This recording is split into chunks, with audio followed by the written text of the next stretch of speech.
still renegotiating and reworking the terms of the capital injection, with all factors indicating that the parties are likely to make headway and reach a mutual agreement soon.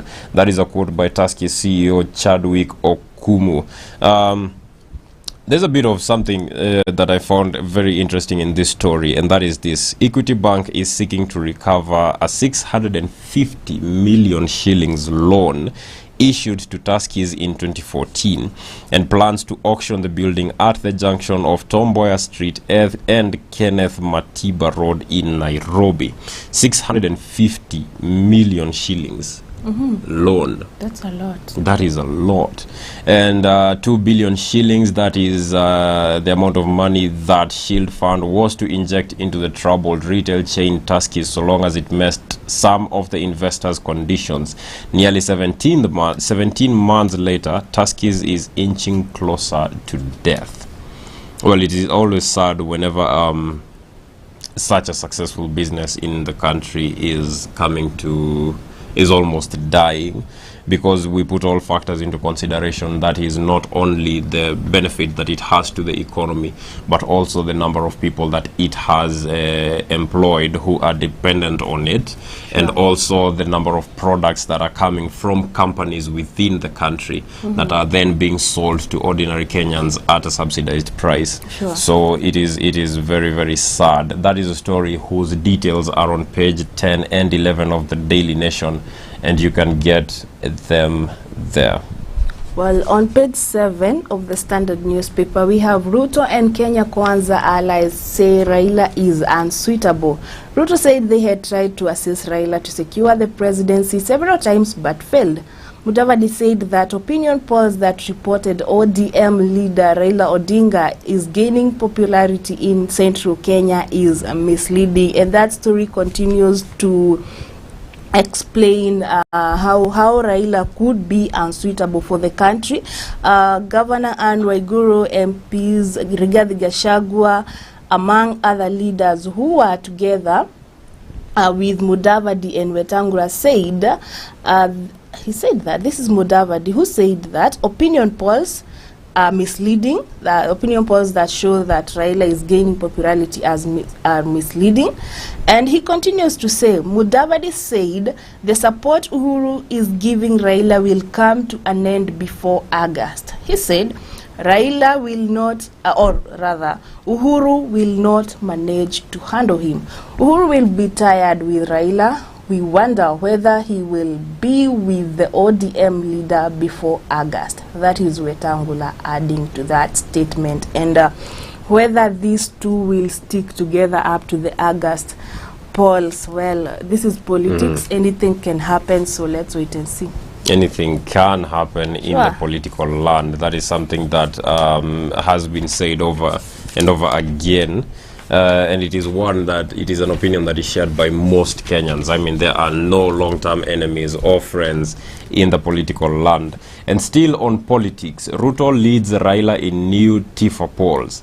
The latest polls, according to a poll by TIFA Research, if elections were held today, Deputy President will be the leading candidate at 38%, forcing a runoff between him and his closest challenger, Raila Odinga, polled at 27%.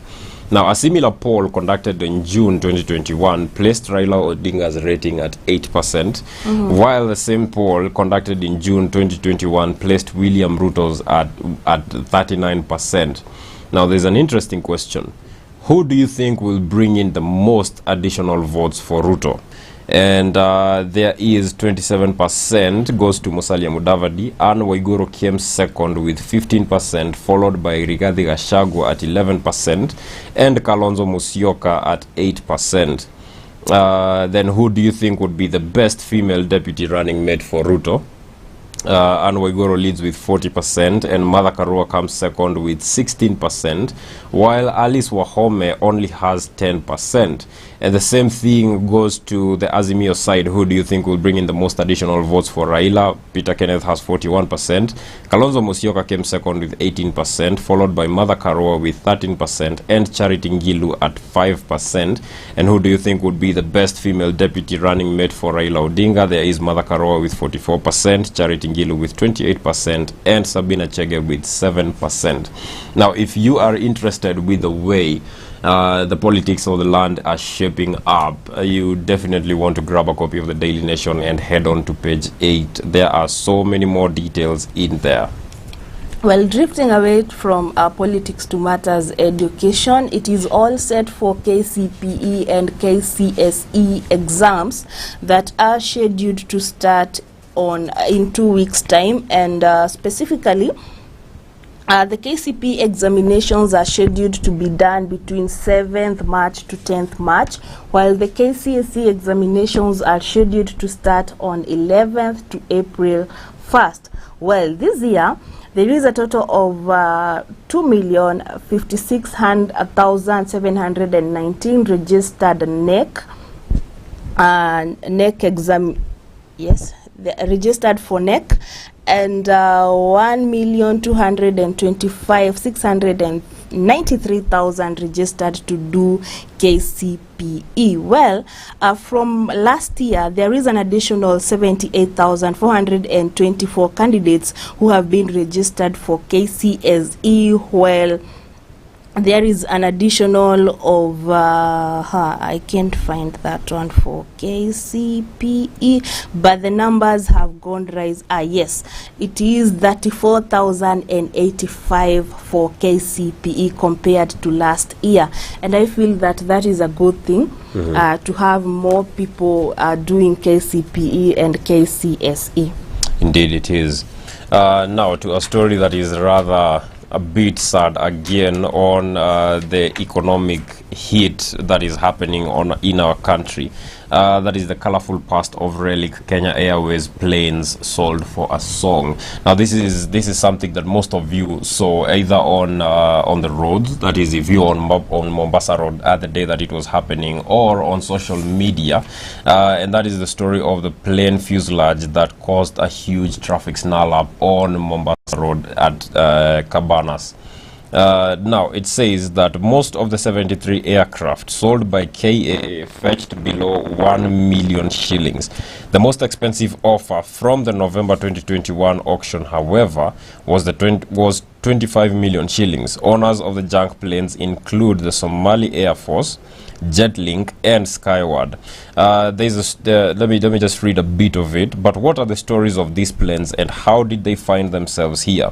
Of course, they once were birds of the sky, traversing continents and generally living the good life.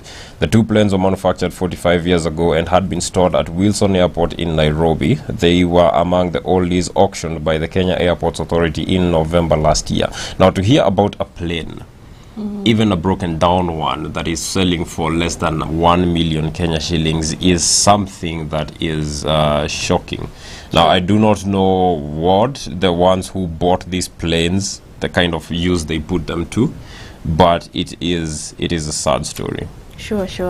And I asked you earlier what you would take of having 2 governors and 2 deputies, and that story is on page 10 of the Standard newspaper, where Governor Mukhtar submitted a legal notice of appeal against the court order instating immediate former Governor Mohamed. Well, what's happening is former Governor Mohamed Abdi Mohamud was impeached. And his deputy, who is former deputy governor, and now governor, Ahmed Mukhtar is now governor. However, after all the legal hassles and battles, the governor Mohamed Abdi has been reinstated, and court now tells deputy governor to step down, to take his role back as deputy governor. But whether they will agree to this, it's something we really look forward to. Whether now with only like 6 months remaining to election, I just hope that none of the other goes to court and then the cycle continues. I don't know how they will handle this, because now if the governor assumes his role as, or the former governor assumes his role as governor, then what happens to the now governor who was the deputy governor? Well, it's something that we we intend to see, and we will have our news team following up on that story to keep you updated. Now, yesterday, we highlighted a story about how the NHIF rates are about to change, or rather how they were proposed that they will change. And this is sort of like an aftershock as a result of that report. The proposal suggests that 1.7%, if your gross monthly salary is more than 100,000 shillings, you will pay this percentage to NHIF.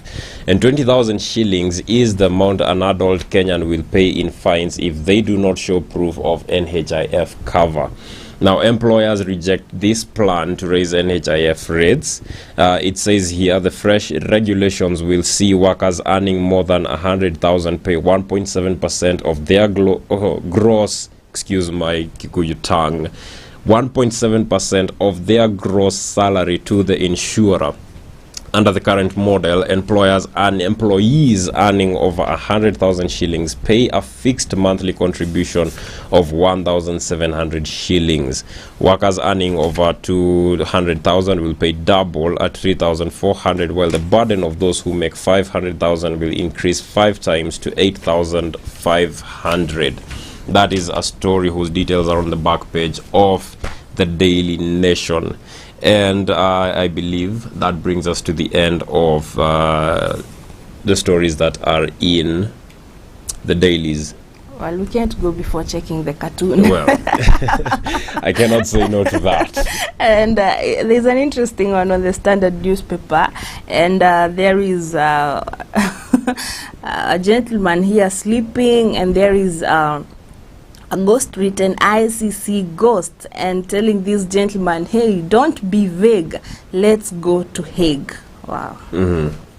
I believe that is a very familiar face, if I'm not wrong. Yes. Yeah, but it's one that I do not want to mention, just in case it is not what I think it is, or rather who I think it is. Do you want to check the Daily Nation's cartoon? Well, I do not believe that we have the time. So, coming up next is the hotspot segment with me. I will be joined on set by 2 gentlemen, and we will be reviewing what will be happening, what is happening and has been happening in the political arena. Now, do remember that there is no better way to start your day than with a glass of water, as is demonstrated here by Wairimu Mogo and I. And you can get yourself a liter of Regis Premium water in any outlet. Sure. It is refreshing, I assure you. This is very refreshing water. Yes, the bottle comes in 1 liter, like what we have here, and 500 ml, and it's crystal clear. I just love the shape of this bottle. Yes. And it's one that you can repurpose. Sure. We'll see you after this short break.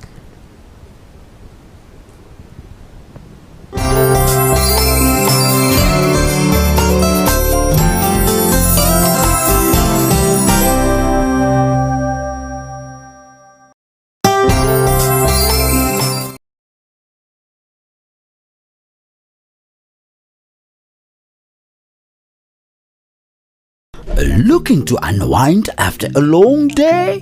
Let's unwind together on Recap as we interact with fun guests. Unanipea mimi Masai Mutumu, simu unanipea wadudu na kuangalia macho. Discuss trending stories. How do you explain to your wife that babe nilikuwa nimeenda kazi nikarudi kama nimepigwa ngumi? And review peculiar memes. I'm not a thief. I don't support theft. Acha tuvunje mifupa kama bado meno iko.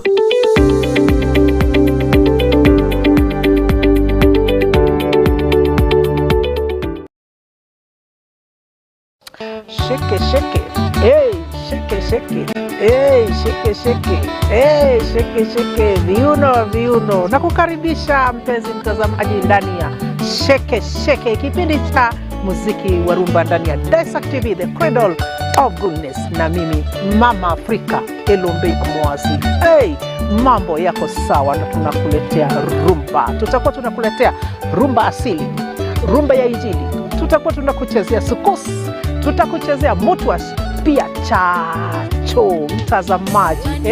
tutakuletea muziki yote kutoka Kongo, kwa sababu hii ni Sheke Sheke ndani ya Daesak TV, the cradle of goodness.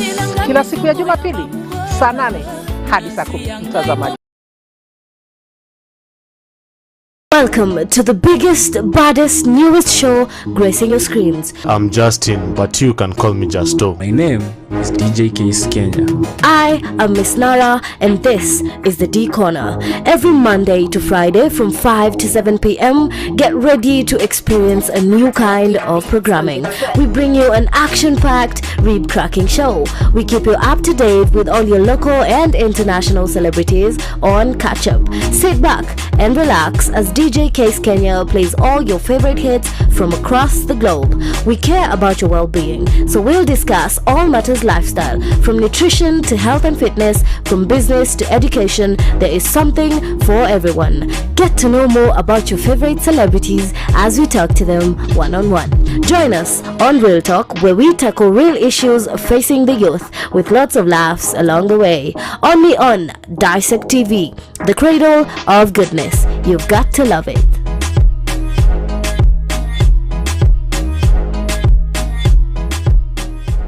Bedlam ni dawa bora zaidi ya kuua kunguni. Ina uwezo wa kuua viwango vyote kutoka mayai hadi kunguni aliyekomaa. Haina harufu wala mwasho na inaweza kutumika mahali popote.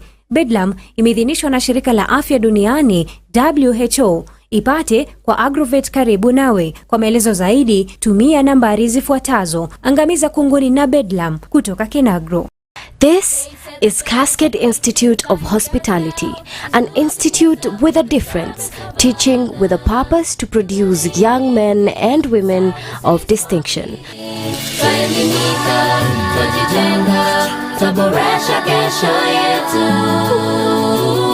We train a generation of professionals. We offer certificate and diploma qualifications in hospitality management and information technology. Our school is accredited by the Technical and Vocational Education and Training Authority, the TVETA. We are located at Cascades Plaza, Karatina Road, right next to Thika Fire Station.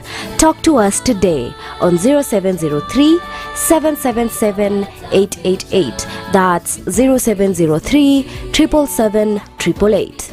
Cascade Institute of Hospitality, an oasis of excellence. January intake is ongoing.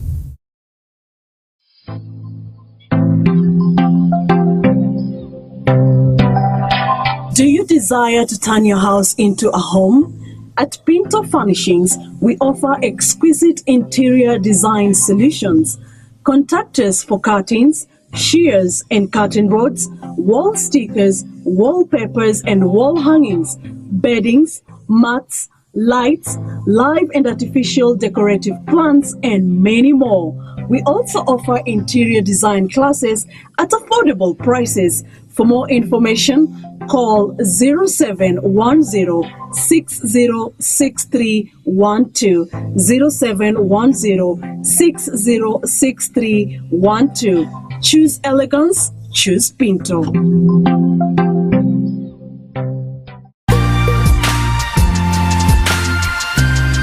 You are watching Daesak TV, the cradle of goodness.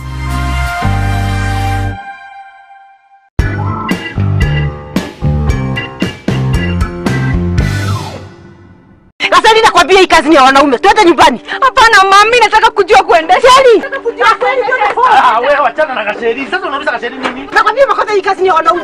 Wachana na Gasheri. Gasheri soma. Nini huelewi hapa? Hata kazi za wanaume ni kama za wanawake. Hivyo ndivyo mambo yalivyokuwa mama alipogundua bintiye anajifunza plant machinery operation. Lakini kwa sasa amejawa na tabasamu. Hey, mwanzoni msichana wetu alipotuambia nataka kusoma mambo na matingatinga. But at least today we know better. Sure. County to County Plant Machinery and Driving School. Mabingwa katika ufundishaji wa kuendesha magari na matingatinga ya aina yote. Tumefunza kwa miaka mingi, tumefunza watu wengi, wengine wameajiriwa na wengine wamejiajiri. Utajijenga na tujenge taifa letu. Tupigie simu kupitia nambari ulizopewa au tutembelee Thika along Garissa Road. County to County Plant Machinery and Driving School. the Kenyan way for Kenyans. Royal County College of Technology. We offer the following courses: business management, accounting packages, social work, community development, secretarial studies, ICT, ICDL, computer studies, among others. Visit our website at www.royalcountycollegeoftechnology.co.ke. Call us on 0799 256 357 or 0733 756 060. Email us via royalcountycollegeoftechnology@gmail.com. Registration is ongoing. Train with the best to become the best. Royal County College of Technology, modeling excellence.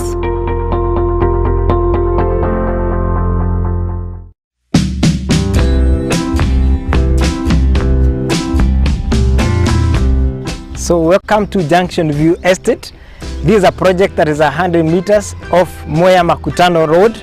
The project is ideal for commercial. As you can see, it is a few meters from Makutano town.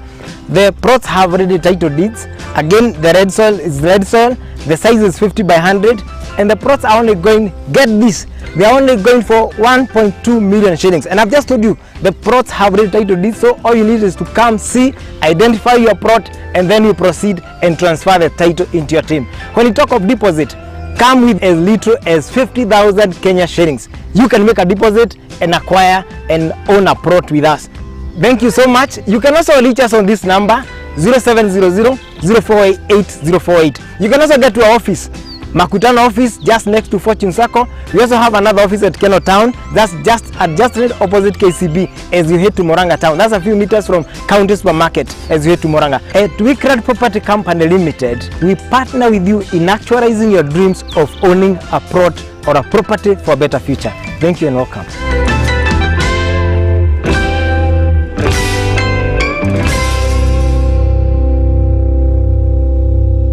Bedlam ni dawa bora zaidi ya kuua kunguni. Ina uwezo wa kuua viwango vyote kutoka mayai hadi kunguni aliyekomaa. Haina harufu wala mwasho na inaweza kutumika mahali popote. Bedlam imeidhinishwa na shirika la afya duniani WHO. Ipate kwa Agrovet karibu nawe. Kwa maelezo zaidi tumia nambari zifuatazo. Angamiza kunguni na Bedlam kutoka Kinagro. This is Cascade Institute of Hospitality, an institute with a difference, teaching with a purpose to produce young men and women of distinction.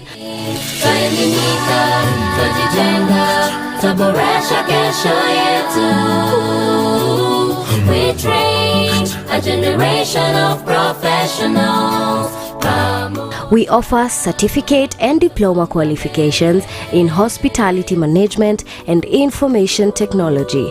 Our school is accredited by the Technical and Vocational Education and Training Authority, the TVETA. We are located at Cascades Plaza, Karatina Road, right next to Thika Fire Station. Talk to us today on 0703 777 888. That's 0703 777 888. Cascade Institute of Hospitality, an oasis of excellence. January intake is ongoing.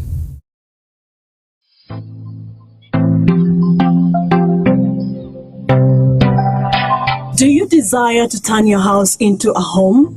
At Pinto Furnishings, we offer exquisite interior design solutions. Contact us for curtains, shears and curtain rods, wall stickers, wallpapers and wall hangings, beddings, mats, lights, live and artificial decorative plants, and many more. We also offer interior design classes at affordable prices. For more information, call 0710 606312, 0710 606312. Choose elegance, choose Pinto.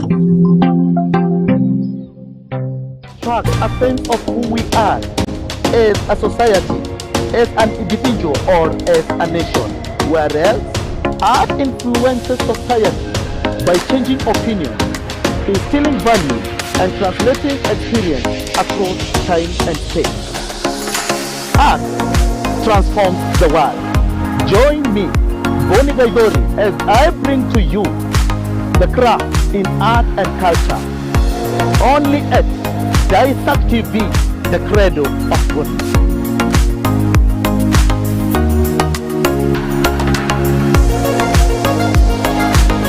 We value your feedback and welcome any comment, query, or complaint regarding our programs. Get in touch with us on 0724 121 812 or email complaints@daesaktv.com.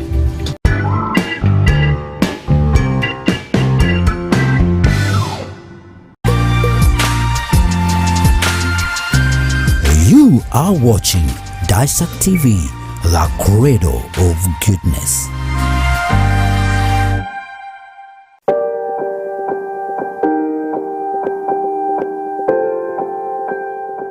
In 16th February 2005, the Kyoto Protocol came into force following its ratification by Russia. In 1959, Fidel Castro became premier of Cuba after dictator Fulgencio Batista was overthrown on January 1st.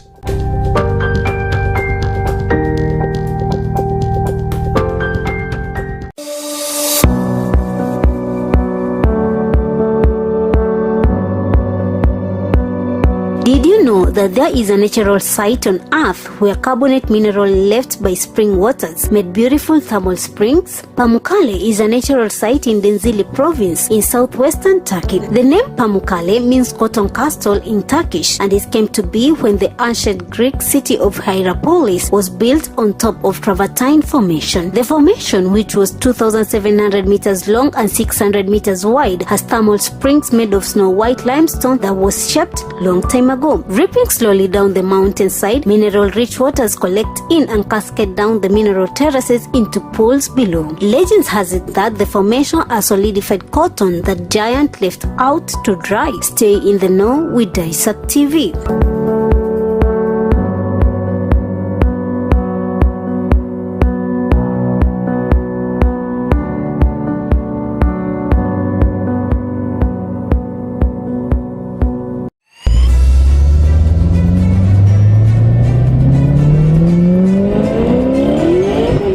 There are machines that quietly slip into our dreams. We think about them either consciously or unconsciously. We see them out of the corner of our eyes. Symbols of status the world over. They are the objects of our desire. Cars. We all want to own them for one reason or the other.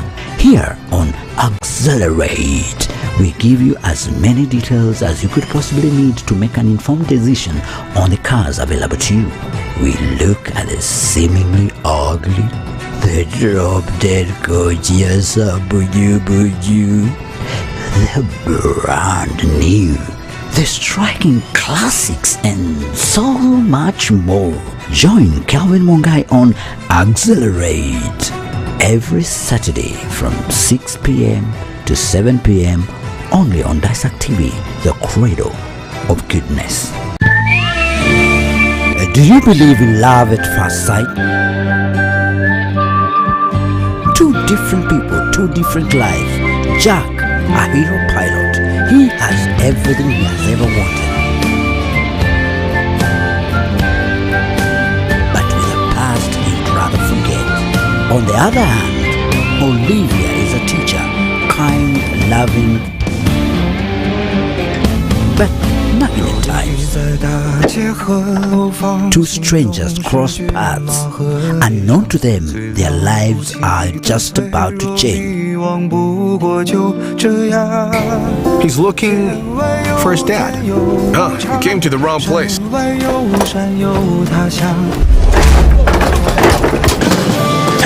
Hey Jack! Wake up! Jack is now faced with the challenge of raising a troublesome son. Compromises need to be made. Give me a Band-Aid, please! Hurry! Get on board. Let's travel and unravel this love mystery. Don't miss is Old Boy, Monday to Thursday from 8 to 9 p.m. only on Daesak TV, the Credo of Goodness. Good morning. Good morning. Good morning. Every morning as you set out for the day, we are right there with you. We bring you a review of your dailies as well as keeping you in touch with your current affairs. We discuss issues affecting us as well as entertain you as you set out for your day. So join me, Kelvin Mungai, And I, Wairimu Mugo, every weekday from 6 a.m. to 9 a.m. only on the Morning Dew Show here at Daesak TV, the Cradle of Goodness.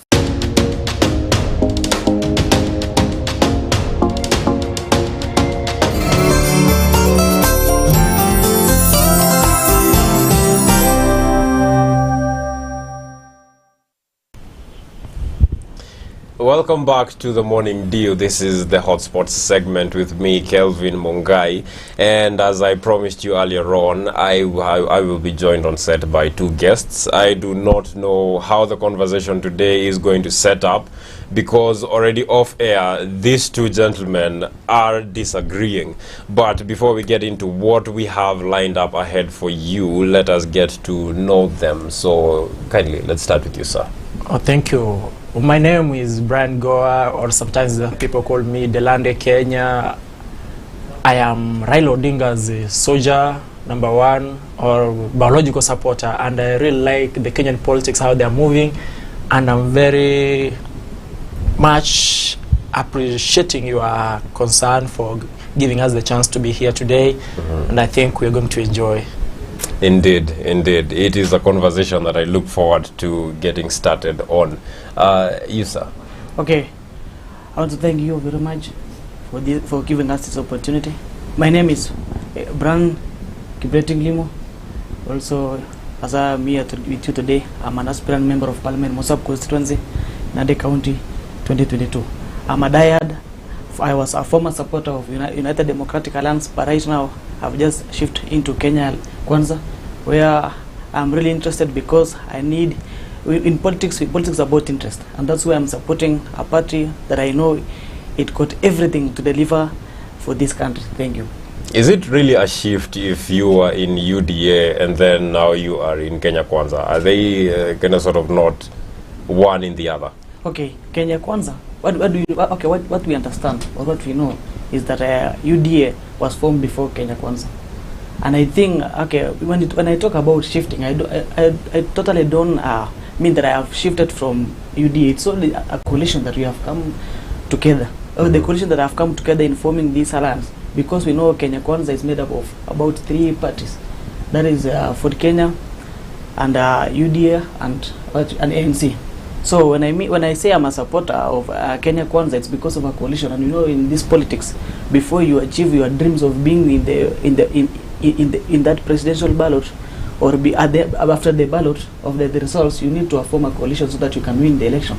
Yeah, so you cannot just move to as a person without forming a coalition with other people from different aspects of the country, or from different parts of the country. You see. Well, you're already disagreeing with his introduction. That was just his introduction. How do you disagree with his intro?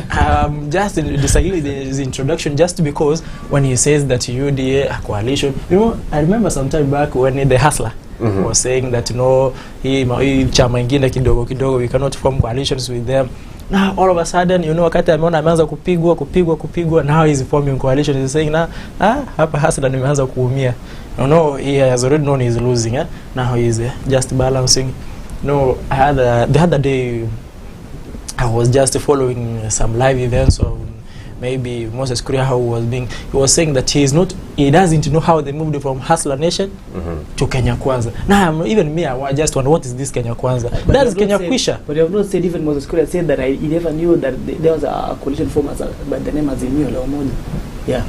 Azimio. Yeah, what is it, Azimio la Umoja? You know, but gentlemen, I think we have to move from that, because that is a conversation that can last us for hours.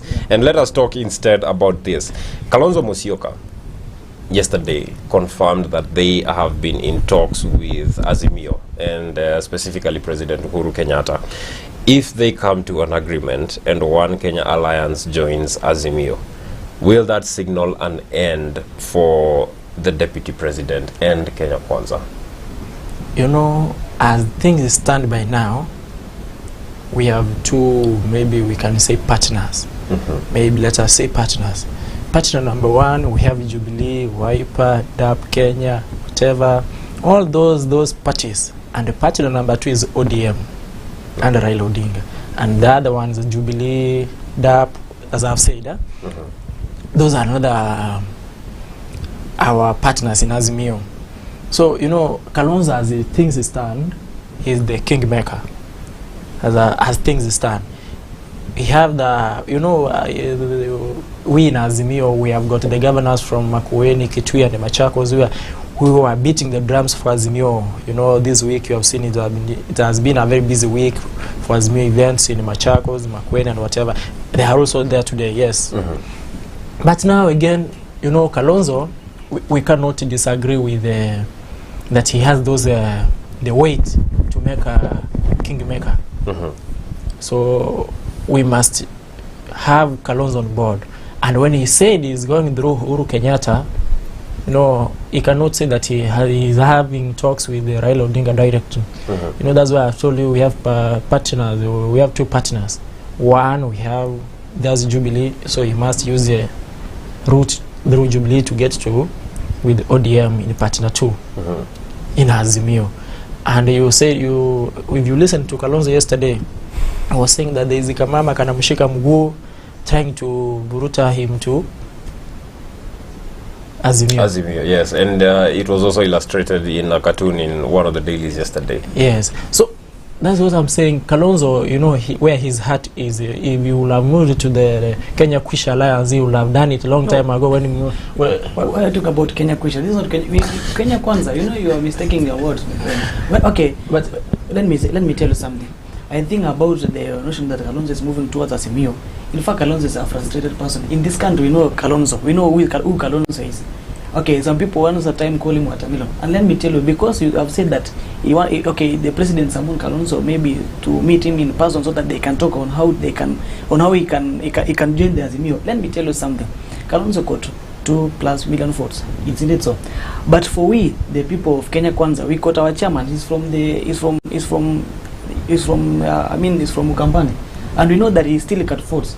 We got some very few, not even a few, I think almost half of the percentage of the member of parliament who are just working towards the United Democratic plans. I think the Kenya Kwanza coalition right now. And when you tell me about Kalonzo moving to Azimio la Umoja, let me tell you something. Kalonzo, in fact, if there's a person who is just in astray, it's Kalonzo.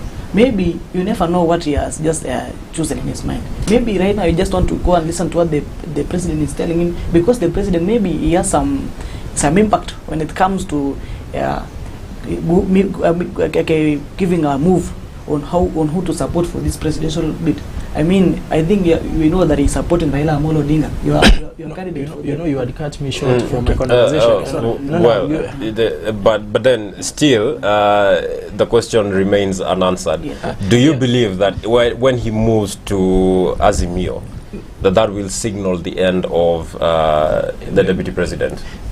Exactly what I wanted to answer, that he had to cut me short. And I was like, oh, you cut me short? Now let me give you my time so that you can talk during your time, so that you can cut that time short so that I can give my answer. Okay, Kalonzo, I've told you, is a kingmaker. The moment he signals, you know, he said he's having coalition talks with Uhuru Kenyatta. Is Uhuru Kenyatta going to vie? No. Uhuru Kenyatta is not going to vie, but he's an appointment in central Kenya. No, we got some.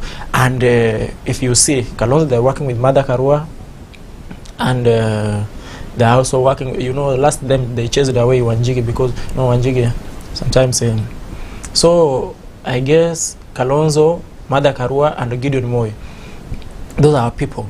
Now, you see Kalonzo saying that he's having coalition talks with the President Uhuru Kenyatta, and generally you just know that Uhuru Kenyatta is supporting Raila Odinga's presidential bid. And as he's supporting Raila Odinga's presidential bid, Kalonzo is trying to negotiate for some position, maybe a deputy president slot with the Uhuru Kenyatta, so that he can join Azimio. But I don't think if he's going to get that one. But finally, when Kalonzo will have no escape route, it is through Azimio. He is not going to move to Kenya Kwisha because simply where you keep you keep on saying Kenya Kwisha, and that is really triggering Brian. No, stop. When is it? In fact, when we came here, we know that we need to make sure that our language or what we are saying here makes it. But haven't you heard of it that is Kenya Kwisha? It's not Kenya Kwisha, it's Kenya Kwanza. You are mistaking, my friend. You are mistaking your own words. And I want to tell you that. If you have not, I want you to go and see some magazines that had put there Kenya Kwisha, somebody eating and the hustlers here with the wheelbarrows. Okay, and I can conclude this Kenya Kwisha. That's what we understand about you. And no, we winners. We have to put out this fire with a sip of Regis Premium drinking water, but we will be right back after this short break. Thank you.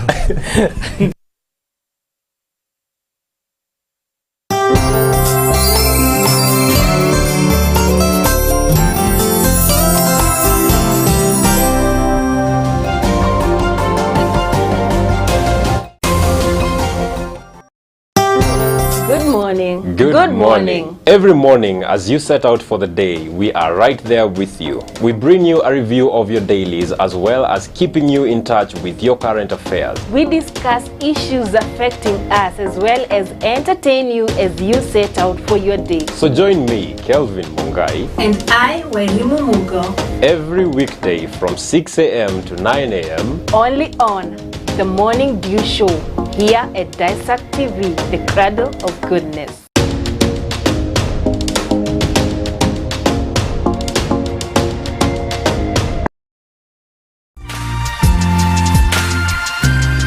You are watching Daesak TV, the cradle of goodness.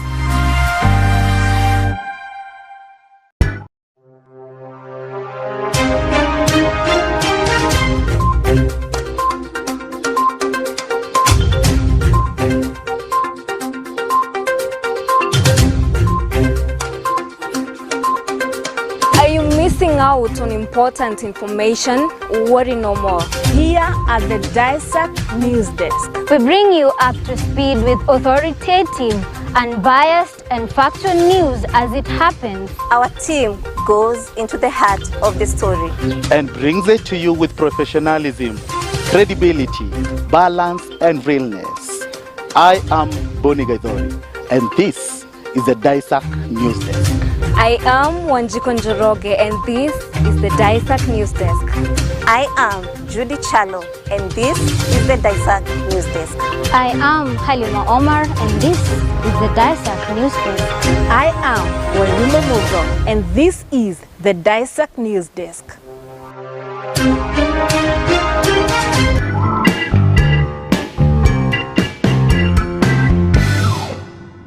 Sasa ninakwambia hii kazi ni ya wanaume. Twende nyumbani. Hapana mami, nataka kujua kuendesha.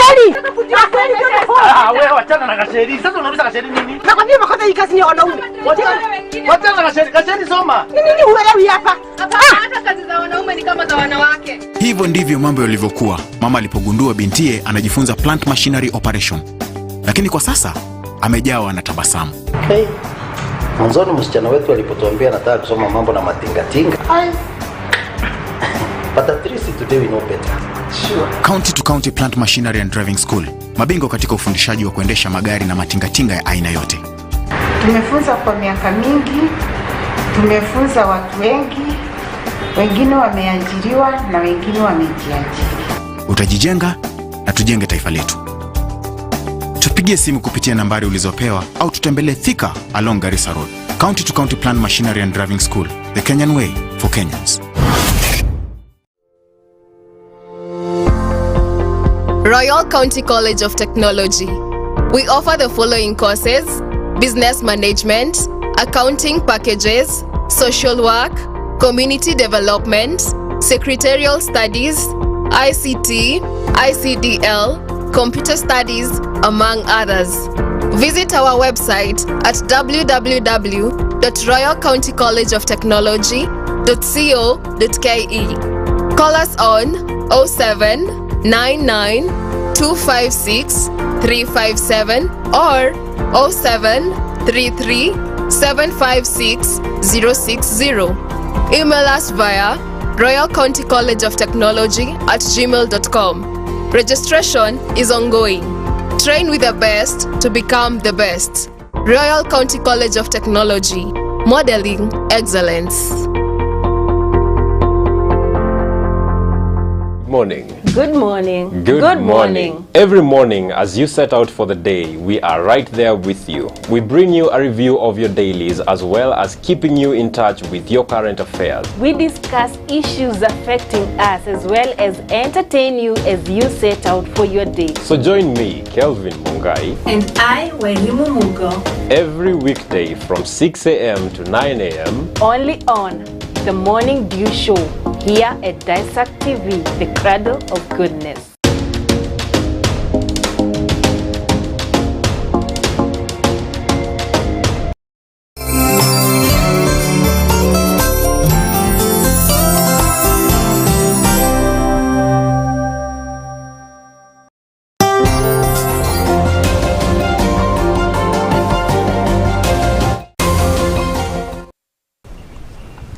Welcome back to the Hotspot segment. I am joined on set by two Brians whose similarity ends at their names. I mean, literally. These two gentlemen are disagreeing on everything, including the names of the alliances that exist.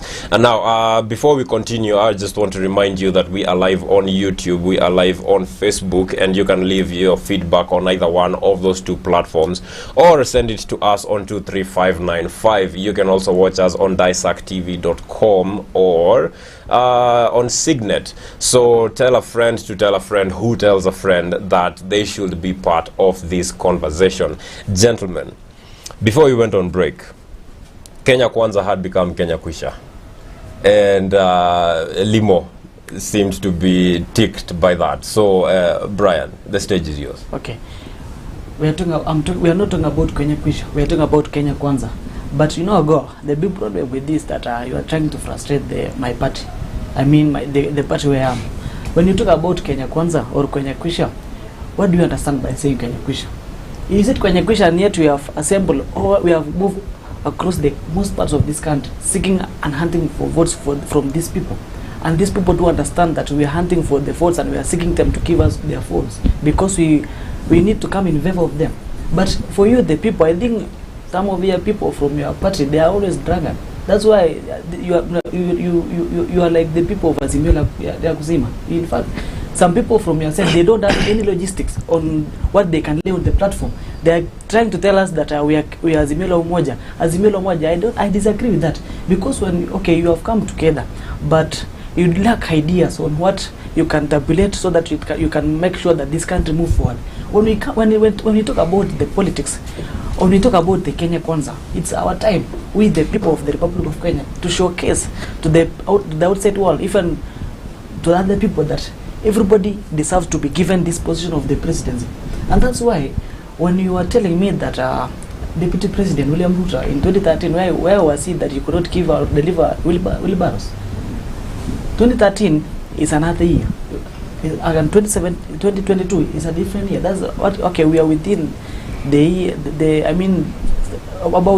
talking about the election period or the time that we need to be into the ballot. You know, we come with different ideas, because when you talk about wheelbarrows, in 2013 the president who was Uhuru Kenyatta was assigned to be the president, not to be the deputy president. Here comes 2022.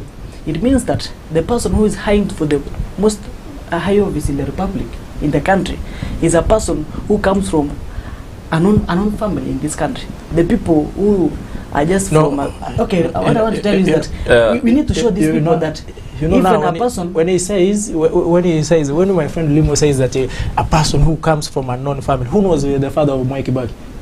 In fact, who was the father of Mwai Kibaki? So these people want to take sympathy, and they're sympathy addicts. There's nothing that they can just rely on. They just cry baby everywhere, hunting votes in the country through. Let me ask you. The other day, when your party leader Kenya Kwisha Kenya Kwanza, the party leader Kenya Kwisha, they were here and they were saying that that the DRC, those people, there's some reckless remarks. You want even the people of the DRC to be sympathetic to come and vote for, kwa sababu kuna mahali na unaiona hapa alikuwa anategemea, if you got that, like I was just reading a newspaper yesterday, those that in 2021 January he had 98% in Mount Kenya, right?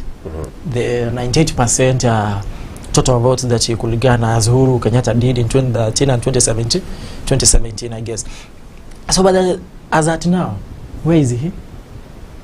I think he's still at the top position, 98, if I'm not wrong. Okay, but not basing on what is on the market.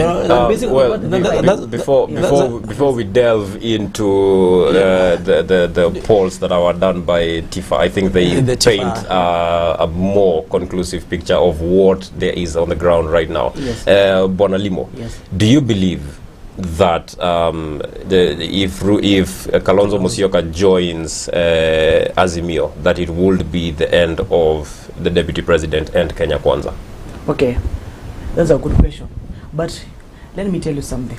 When Kalonzo joins the Azimio Moja movement, it doesn't mean that Ruto has just come to the end. When it comes to company votes, we know that Kalonzo can bring about, what he can gather about 2+ billion people votes, isn't it so?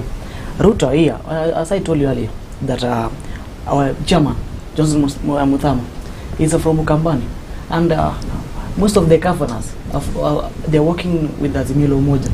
But right now, in Kenya, where we are, the people do understand about who to elect for the president, because they have seen the track record. When we are talking about the person to be elected to be the president, when it comes to seeking votes and hunting votes from Ukambani, because you have asked me, not even specifically Ukambani, maybe across the country, the people right now, they are hakuna watu wajinga Kenya right now. People they are educated, and they do not know the kind of a leader whom when he or she can deliver to the people. And that's why I'm telling you right now, the Kenya politics has changed, because Ruto is a person who has bring people into that association of understanding. I mean, the association where people know who to vote in for the best leader, not basing on the tribal issues, but basing on what he can bring onto the board. Look at this. When you talk about Ukambani, I mean, these other governors, I mean, the 3 governors, they are supporting Azimio, isn't it so? But some of them, member of parliament, I think a quarter of them, they have just come on, they have marched to Kenya Kwanza. You see? So, Goa is telling me that Kalonzo is a kingmaker, which that is true. I do believe that he's a kingmaker, but Kalonzo cannot support Raila for the 3rd time or the 4th time. He said even right now he doesn't know if he's going to support Raila as the deputy president. And right now, it's too hard, because when you tell me that Kalonzo Musyoka, when Kalonzo Musyoka has been given a chance to go to form a coalition with Raila to be in Azimio Umoja, it means that Raila will just have split some votes around Mount Kenya, because we had the other time the people from Mount Kenya, they were telling Raila to pick a candidate from a running mate from Murang'a, isn't it so? So Kalonzo will be given which position? Bonagoa. Yes. Is the relationship between Kalonzo Musyoka and Honorable Raila Odinga dead and buried, or how will it be if he joins the Azimio movement? What I understand about Kalonzo, when you heard about the recent remarks, he is saying he wants to form the government with like-minded leaders, watu ambao siwezi. And I don't know who is referring to Mwizi, but if you heard the other time Raila was in Thika, he was just scaring Mwizi. The people were shouting and chanting Mwizi, Mwizi, Mwizi, and he was asking Mwizi ni nani, and the crowd gave the name. Lemos, so okay. Please excuse me. It's okay. Excuse me. But okay. So Kalonzo cannot work with the people who doesn't put the interest of Mwananchi first. So some people promoting that to have put the interest of mwananchi huko mbele. Sasa wao wako huko, sisi tuko na chama, kile kifua, sisi tuko na chama, tuko na sera, tumewashinda akili. Which akili gani amewashinda? Na mtu anatusi watu wa DRC hawana ng'ombe. Mtu wako na akili, unajua sasa ameshinda watu wengine na akili. So, and there are some people saying that Kalonzo is someone, politicians disagree politically, but they are friends. Like my friend here. Yeah, much like the two of you. Yes, we disagree politically. Before he went to Kirinyaga last time, we were just arguing of this, the recent remarks and whatever. So I was asking him, do you think that what these people are doing is right? They were saying, he was telling me, now he can disagree here, but he was telling me mambo imekuwa ngumu, sasa, he was saying last time that we don't want this village gathering. He said that Ford Kenya is a village party, but these days is a principle in Kenya Kwanza, a village party with a principle, and he calls them Mount Kenya, they are village parties, tribal parties, but he's saying Wetangula, which he had admitted in a broad daylight that is a village party, it cannot win an election outside Kabuchai. If it's not Kabuchai, it's who made these remarks? The deputy president, the party leader, that one, Kenya Kwisha. And last time again, this Mudavadi is just saying, Mudavadi is just a frustrated man. He made a move out of frustration, and when he made that one, Mudavadi, what happened in the year 2002 when Karanga you know that Mudavadi has once become the vice president of the Republic of Kenya. That's why when Kenyans had decided that they were moving out of when we let us come back to the conversation. So Kalonzo, let me just focus on Kalonzo. Kalonzo is just someone who agrees. The other day when they were in United Arab Emirates, I guess they had a conversation before Kalonzo jetted back. And when you see that the NDC for Jubilee, ODM, and Wiper, they are going to meet between 25th to 26th. So that, what do you expect next? Kalonzo is going to join Azimio. And he's not going to join Azimio alone. He's, several times you have heard Gideon Moi say, we are going to, sisi na Raila tutakutana huko mbele. And when the last time when Raila attended the NDC of Wiper, he said, mimi na ndugu yangu Kalonzo tutakutana huko mbele. So there's that conversation, and maybe there's some disagreement maybe when they are talking of their coalition in Azimio, because finally he's coming to Azimio. When he's saying he's going to draw Uhuru Kenyatta, there's something that they're discussing with Uhuru Kenyatta. What do you guarantee me as Kalonzo in Azimio? Because finally it's either Kalonzo or someone that I'm going to tell you. Yes, because as things stand, and we are going to take this government before 10 a.m. in the morning. As I totally said, you must take care of that kijana miti katwe asijinyonge. Bona Limo, in a minute before we go on break. Okay. Yes. Yeah. Do you think that the relationship between Honorable Raila Odinga and Honorable Kalonzo Musyoka is so broken that it may result in the splitting of Azimio? Okay, I think it's really broken. Because why? Kalonzo once said, in fact it has been in social media platform, that I cannot support Raila for that or the fourth time as the president. In fact, some people from his backyard told him that, Kalonzo, if you want to support Raila, in fact we are going to leave or become from where we are right now. We need you to move to that position of being the president of the Republic of Kenya, because you cannot support somebody for so long that even he cannot just give you back the hand, or he cannot just, it's like a relay. And Kalonzo thought that since 2013 he has been since when he supported Raila for the presidency, he once thought that because it's a relay, he'll be given that whatever pole stick to make it to the finish line. But instead Raila is just a selfish. That's why Kalonzo doesn't want to bring something that is considerate to the people, that I want to move to Azimio, because he knows that when the moment he just moves to Azimio, in fact he will be crushed. many votes from Mukambani will be split, because these people will be saying that how can we just be given to a second thought, not the first thought, the second thought to support Raila Amolo Odinga. And in fact, let me tell you something. Right now, the president, let's give him a minute. In fact, let me tell you something. Go. When you're talking about Kalonzo knows very well that Ruto is a person, is a real leader. When he means what he says. In fact, where you come from, you have never seen a tarmac road since you were born. But when Ruto came and Uru came into government, you have seen the tarmac road. You have seen the electrification in your village, which you have never seen since you were born. In fact, we should be appreciating us, and even Kalonzo knows that. In fact, that's why right now the people from Kalonzo is listening to what the people are saying on the crowd. They are telling Kalonzo, this is a performer. This man is not a joker man. He means what he says. And that's why I'm telling you, Kalonzo is frustrated. He even doesn't know if he'll join Azimio or he'll just continue contesting for the president. In fact, that guy, we know him, we know Kalonzo. And Kalonzo is okay, he's being surrounded by people. The people are sober-minded. They know where Kenya is heading to. And they know the kind of a leader who means better for this country. And that's what I'm telling you from here. And I need you to understand, to really understand what I'm saying.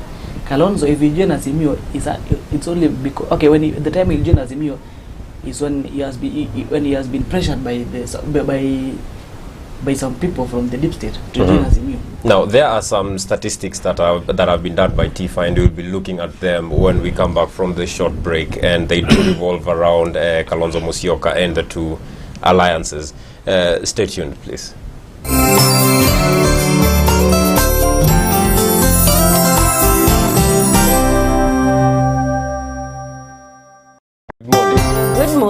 Good morning. Every morning, as you set out for the day, we are right there with you. We bring you a review of your dailies, as well as keeping you in touch with your current affairs. We discuss issues affecting us, as well as entertain you as you set out for your day. So join me, Kelvin Mungai, and I, Wairimu Mugo, every weekday from 6 a.m. to 9 a.m. only on The Morning Dew Show, here at Daesak TV, the cradle of goodness.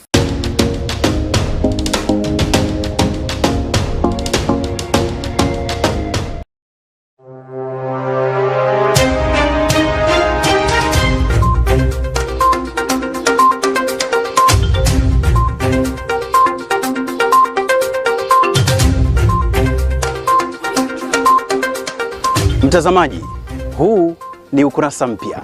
Wahenga walinena, mbiu ya mgambo ikilia, kuna jambo.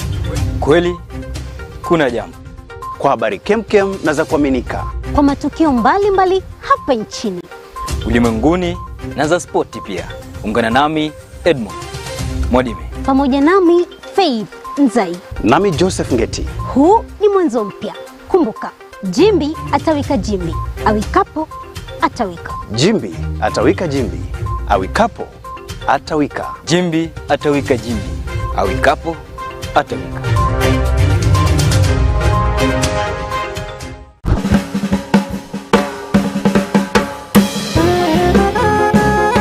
Hello good people, I am Pauline Kamau.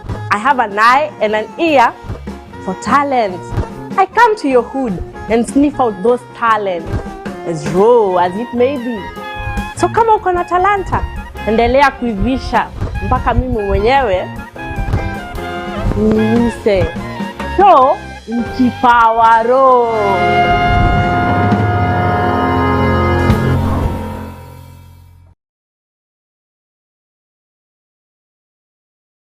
Looking to unwind after a long day?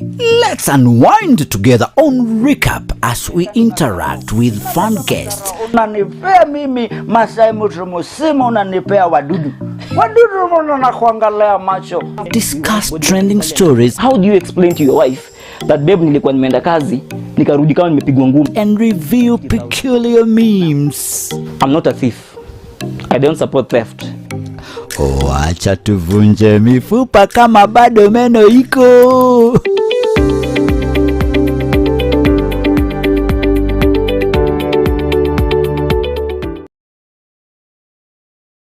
Shake it, shake it. Hey, shake shake. Hey, shake shake. Hey, shake shake. Viuno. Nakukaribisha mpenzi mtazamaji ndani ya Shake Shake, kipindi cha muziki wa rumba ndani ya Daesak TV, the cradle of goodness. Na mimi Mama Afrika Elombe Mwasi. Hey, mambo yako sawa na tunakuletea rumba. Tutakuwa tunakuletea rumba asili, rumba ya injili. Tutakuwa tunakuchezea sukus, tutakuchezea mutwas, pia chacho mtazamaji. Tutakuletea muziki yote kutoka Kongo kwa sababu hii ni Shake Shake ndani ya Daesak TV, the cradle of goodness. Kila siku ya Jumapili saa 8 hadi saa 10 mtazamaji. Welcome to the biggest, baddest, newest show gracing your screens. I'm Justin, but you can call me Justo. My name is DJ Case Kenya. I am Miss Nara, and this is the D Corner. Every Monday to Friday from 5 to 7 p.m, get ready to experience a new kind of programming. We bring you an action-packed, rib-cracking show. We keep you up to date with all your local and international celebrities on Catch Up. Sit back and relax as DJ Case Kenya plays all your favorite hits from across the globe. We care about your well-being, so we'll discuss all matters lifestyle, from nutrition to health and fitness, from business to education. There is something for everyone. Get to know more about your favorite celebrities as we talk to them one-on-one. Join us on Real Talk, where we tackle real issues facing the youth with lots of laughs along the way. Only on Daesak TV, the cradle of goodness. You've got to love it. Good morning. Good morning. Every morning as you set out for the day, we are right there with you. We bring you a review of your dailies as well as keeping you in touch with your current affairs. We discuss issues affecting us as well as entertain you as you set out for your day. So join me, Kelvin Mungai, and I, Welimu Mugo, every weekday from 6 a.m. to 9 a.m. only on The Morning Dew Show here at Daesak TV, the cradle of goodness.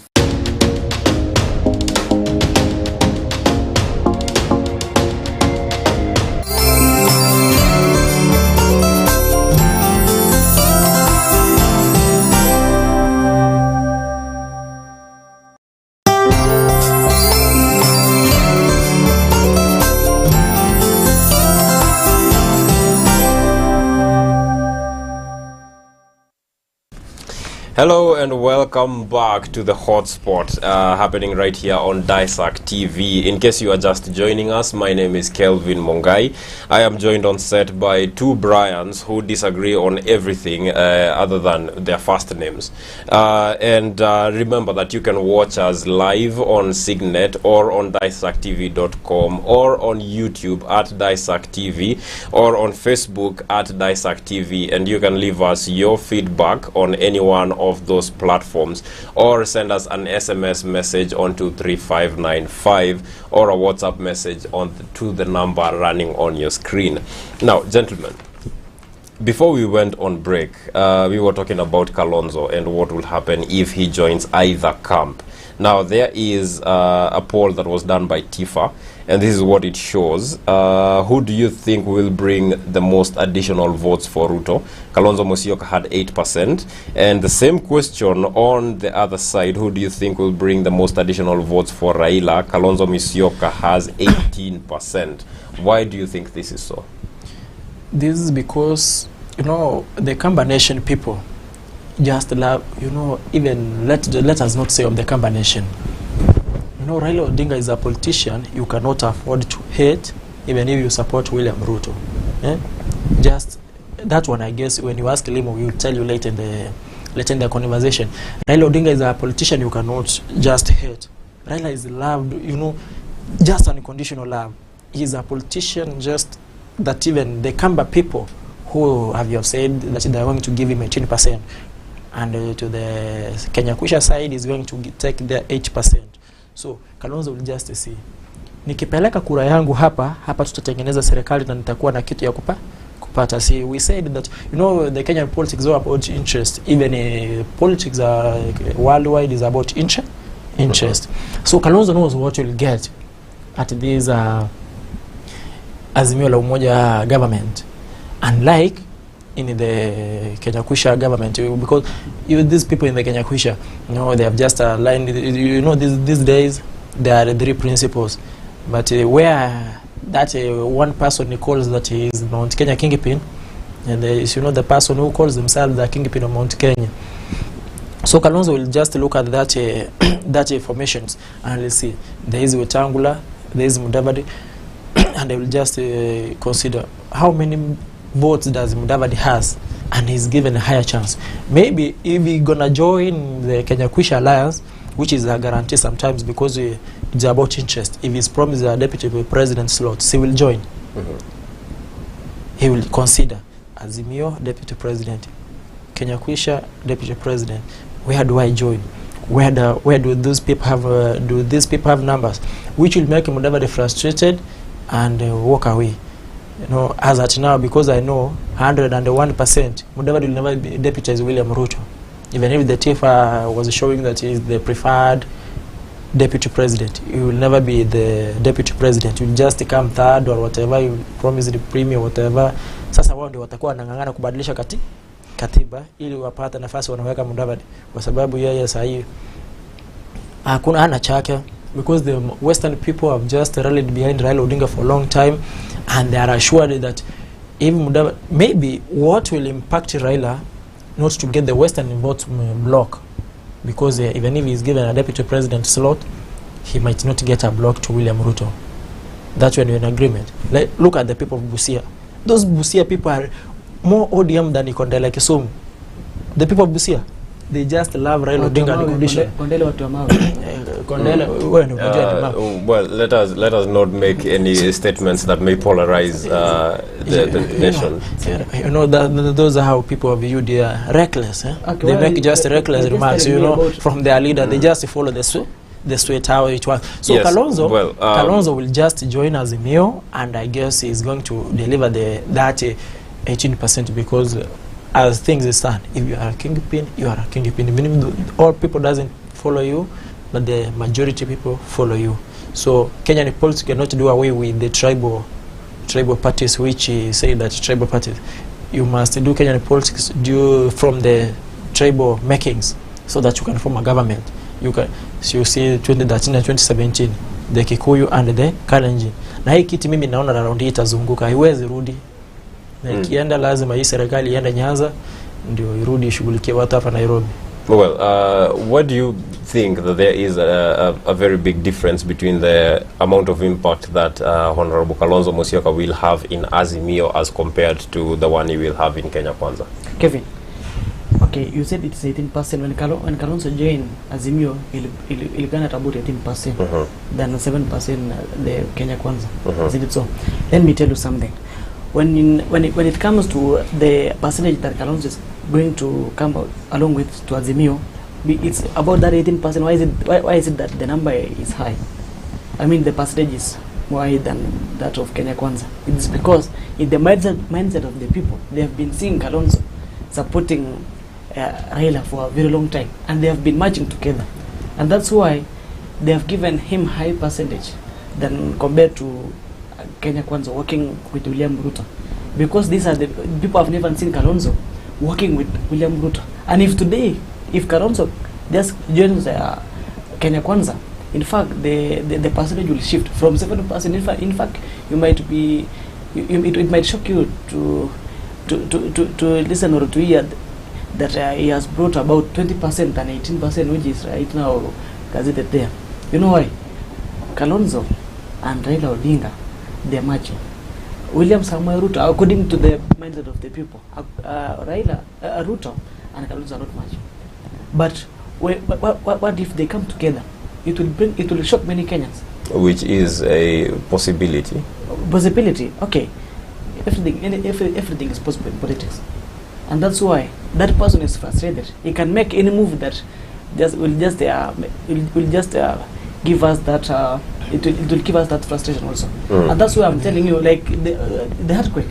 In fact, we saw during the earthquake, during the launch of when NC party leader had a meeting there at Boma. In fact, I was in attendance. I was shocked to see, okay, Kalonzo and Kalonzo, no, not Kalonzo, I mean Kalonzo and Gideon Moi, who were the earlier incumbent, okay, they came early, but when the deputy president was coming, they just moved out. No. Yeah. Well, gentlemen, it saddens me to make this announcement, but we have less than a minute left. So kindly, in very few seconds, let us make our final submission. Let's start with you, Bana Limo. Address the people. Okay, I want to really take this opportunity to thank you, Kevin, for hosting us today. What I want to tell the Kenyans outside there is that we need to vote in leaders who got ideas, or which the ideas that is going to transform this country of ours, and the agendas and manifestos basing on what they are for we the people. Also, what I want to tell you is that let us make sure that we work together in this platform, in this journey, and let us also vote in leaders basing on their track record, the leaders who have been in government and what have they done, what have they given us, we as the people. I think we should be we should make a good consideration when it comes to voting in leaders. Not just don't vote in for politicians, vote in for leaders who have goodwill for the Kenyans. Yes, thank you very much, Bwana Brian. In 10 seconds, please. Oh, thank you, Bwana Kevin, for hosting us today here, and I want to thank Kenyans for keeping up with us here today for the show. And I want to ask you that Kenyans, please vote for the good leaders who will work for the Kenyans. And I champion for Raila Odinga because Raila Odinga has good resonance with the Kenyans, and niko na uhakika kwamba he will deliver. He is just asking, I guess the 5 years that Raila will work, he said last time that give me 5 years and you will see a new Kenya. And like the one who is saying that, so you have to consider. I want to thank you very much. Next time we got a chance here, just join us again. Thank you very much. You can follow me on my social media platform, that is maybe Facebook, Twitter, elsewhere, even YouTube at Delande Kenya. We share more. Thank you very much. Thank you very much. And that brings us to the end of today's Hotspot segment. I have been your host, Kelvin Mongai, but do stay tuned because after this short break will be Lifestyle Let's Talk with Wairi Momogo.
Good morning. Every morning, as you set out for the day, we are right there with you. We bring you a review of your dailies as well as keeping you in touch with your current affairs. We discuss issues affecting us as well as entertain you as you set out for your day. So join me, Kelvin Mongai, and I, Wairi Momogo, every weekday from 6 a.m. to 9 a.m. only on The Morning Dew Show here at Daesak TV, the cradle of goodness.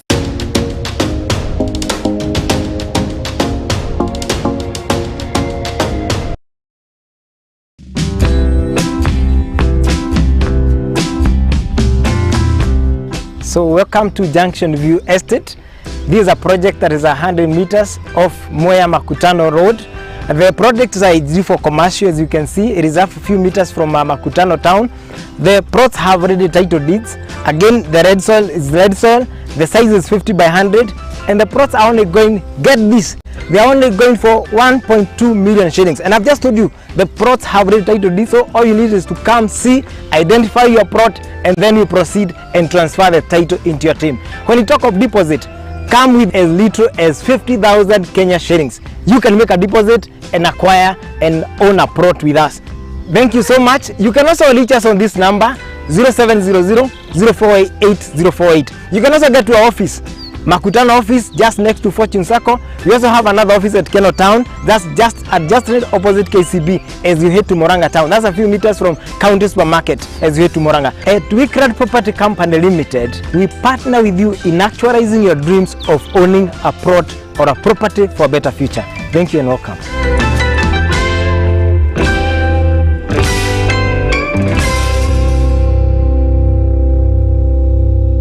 Bedlam ni dawa bora zaidi ya kuua kunguni. Ina uwezo wa kuua viwango vyote kutoka mayai hadi kunguni aliyekomaa. Haina harufu wala mwasho na inaweza kutumika mahali popote. Bedlam imeidhinishwa na shirika la afya duniani WHO. Ipate kwa Agrovet karibu nawe. Kwa maelezo zaidi tumia nambari zifuatazo. Angamiza kunguni na Bedlam kutoka Kinagro. This is Cascade Institute of Hospitality, an institute with a difference, teaching with a purpose to produce young men and women of distinction.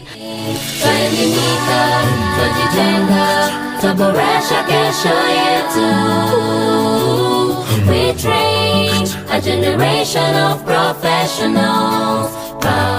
We offer certificate and diploma qualifications in hospitality management and information technology. Our school is accredited by the Technical and Vocational Education and Training Authority, the TVETA. We are located at Cascades Plaza, Karatina Road, right next to Thika Fire Station. Talk to us today on 0703 777 888. That's 0703 777 888. Cascade Institute of Hospitality, an oasis of excellence. January intake is ongoing.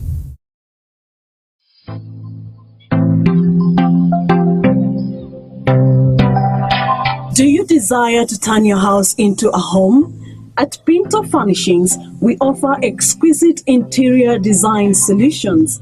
Contact us for curtains, shears and curtain rods, wall stickers, wallpapers and wall hangings, beddings, mats, lights, live and artificial decorative plants, and many more. We also offer interior design classes at affordable prices. For more information, call 0710 606312, 0710 606312. Choose elegance, choose Pinto.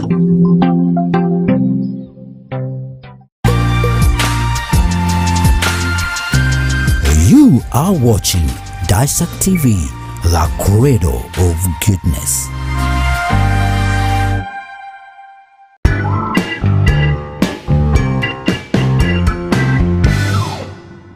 Kasali nakwambia hii kazi ni ya wanaume. Twende nyumbani. Hapana mami, nataka kujua kuendesha. Wewe wachana na Kasheri. Sasa unauliza Kasheri nini? Nakwambia makosa hii kazi ni ya wanaume. Wachana na Kasheri. Kasheri soma. Nini huelewi hapa? Hata kazi za wanaume ni kama za wanawake. Hivyo ndivyo mambo yalivyokuwa mama alipogundua bintiye anajifunza plant machinery operation. Lakini kwa sasa amejawa na tabasamu. Hey, mwanzoni msichana wetu alipotuambia nataka kusoma mambo na matingatinga. But at least today we know better. Sure. County to County Plant Machinery and Driving School. Mabingwa katika ufundishaji wa kuendesha magari na matingatinga ya aina yote. Tumefunza kwa miaka mingi, tumefunza watu wengi, wengine wameajiriwa na wengine wamejiajiri. Utajijenga na tujenge taifa letu. Tupigie simu kupitia nambari ulizopewa au tutembelee Thika along Garissa Road. County to County Plant Machinery and Driving School. The Kenyan way for Kenyans. Royal County College of Technology. We offer the following courses: business management, accounting packages, social work, community development, secretarial studies, ICT, ICDL, computer studies, among others. Visit our website at www.ktc.ac.ke www.royalcountycollegeoftechnology.co.ke. Call us on 0799 256 357 or 0733 756 060. Email us via royalcountycollegeoftechnology@gmail.com. Registration is ongoing. Train with the best to become the best. Royal County College of Technology, modeling excellence.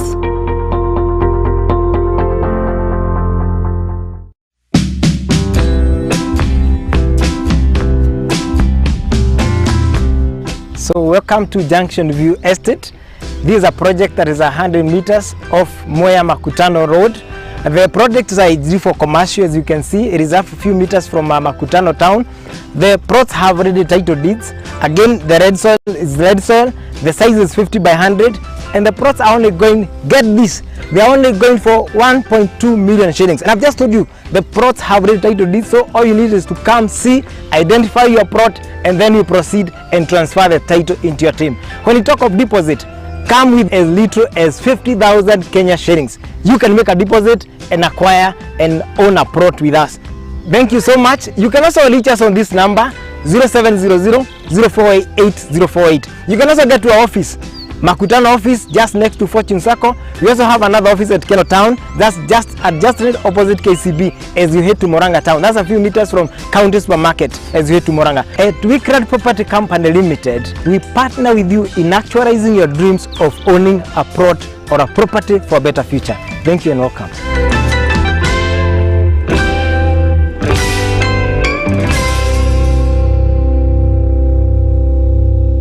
Bedlam ni dawa bora zaidi ya kuua kunguni. Ina uwezo wa kuua viwango vyote kutoka mayai hadi kunguni aliyekomaa. Haina harufu wala mwasho na inaweza kutumika mahali popote. Bedlam imeidhinishwa na Shirika la Afya Duniani WHO. Ipate kwa Agrovet karibu nawe. Kwa maelezo zaidi, tumia nambari zifuatazo. Angamiza kunguni na Bedlam kutoka Kinagro.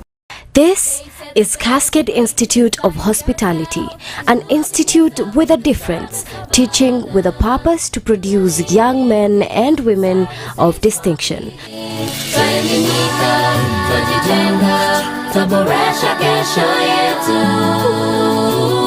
We train a generation of professionals. We offer certificate and diploma qualifications in hospitality management and information technology. Our school is accredited by the Technical and Vocational Education and Training Authority, the TVETA. We are located at Cascades Plaza, Karatina Road, right next to Thika Fire Station. Talk to us today on 0703 777 888. That's 0703 777 888. Cascade Institute of Hospitality, an oasis of excellence. January intake is ongoing.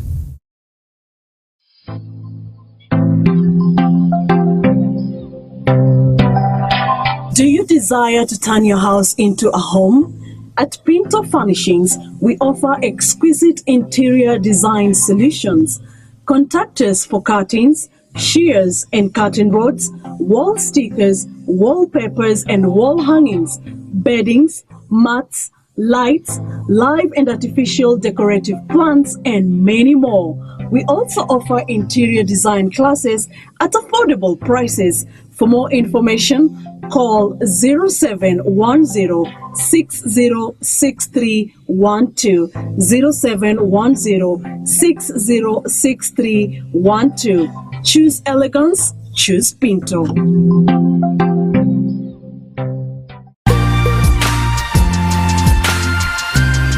You are watching Daesak TV, the cradle of goodness.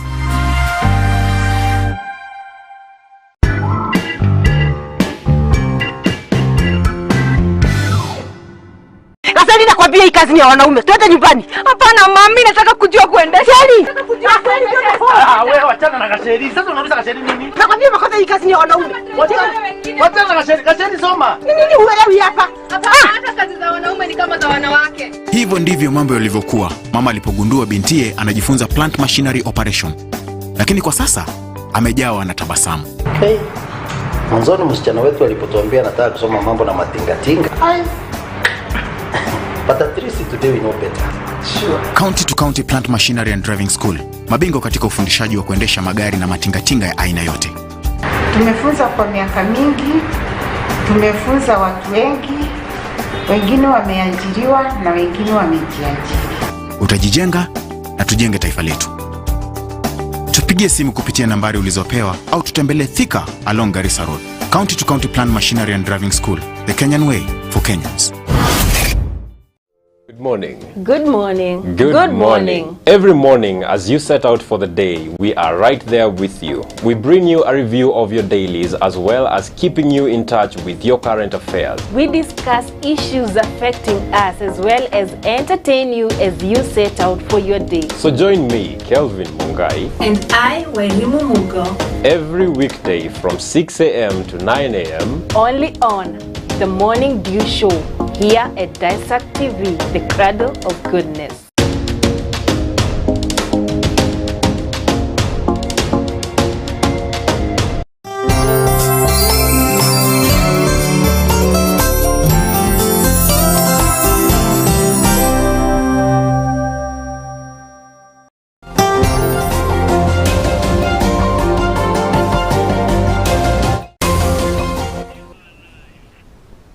Welcome back, and many thanks for choosing Daesak TV as your channel of choice. This is the Morning Dew Show, and this is the segment Let's Talk with Wairimu. And as I said earlier, today it's a bit different because it's Friday and it's something we'll be doing more oftenly. We said we must uplift our national language, which is Swahili, and that is why I'm joined by Riziki and Ngeti ambao ni wanahabari wetu. Naomba tu mjitambulishe. Well, my Swahili is not as good, but ni kweli na si crime, lakini habari ya asubuhi mpenzi mtazamaji. Mimi kwa majina naitwa Faith Riziki Nzai, ni mgeni hivi sasa leo hapa, lakini nitakuwa nawe hadi ule mwendo wa saa 3. Na mimi naitwa Joseph Ngete mtazamaji, tutakuwepo wote hapa pamoja na mgeni wetu kwa siku ya leo, ambapo tutakuja kukujuza ni kitu gani ambacho tumekusudia kukizungumza kwa undani zaidi. Usiende mbali na runinga yako, endelea kuitazama Daesak TV. So that's it. It's a bit difficult for me to flow with the language. Kwa hivyo naomba niwaache wanagenzi wa lugha ya Kiswahili. Lakini kuna vile unaweza ukawa unaongea Kiswahili lakini wewe mwenyewe hujui. Kweli mimi mwenyewe sijui Kiswahili. Sasa huwezi kusema kwamba hujui Kiswahili wakati kuna misamiati ambayo unaitumia na inatumika kwenye Kiswahili, lakini ni kwa vile tu hujaambiwa kwamba huu msamiati tumeutumia ni wa Kiswahili. Kweli. Sababu mimi sijabombea. Unaona sasa. Naomba niwaache nyie pamoja na mgeni wenu ili muweze kujuza msikilizaji wetu ama mtazamaji wetu chenye mmetayarishia. So that's it. I'm going to be leaving Ngeti and Riziki so that they can continue with the section Let's Talk with Wairimu. And remember, the best way to start a day is to start it with a drink. And the best drink for you to take is Regis Premium Water. And just make sure that you take your drink as you converse. Nikikaa hapa mimi nitakunywa hii maji yote sababu nitakuwa nimechoka kukizungumzia Kiswahili. Kwa hivyo kwa heshima naomba niwaache, alafu mtarejea na mgeni wenu. Haya, shukrani Wairimu.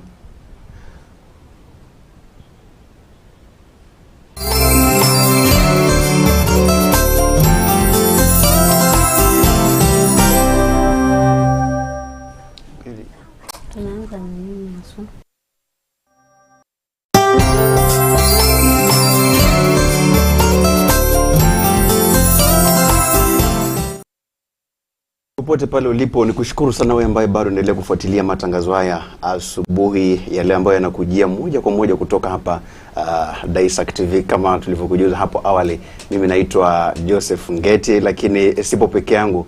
Nipo na mwenzangu hapa. Mimi naitwa Riziki, lakini kwa lile la kizungu wananifahamu kama Faith. Kwa hivyo una jina la kizungu na la Kiswahili. Na la Kiswahili.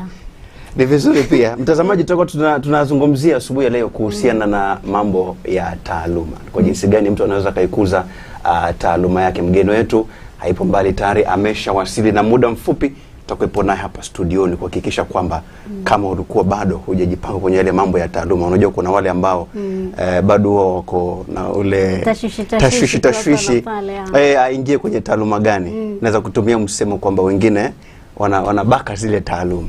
Sio taaluma yake lakini anajikuta yuko pale ndani. Sasa leo kwa mapenzi tu.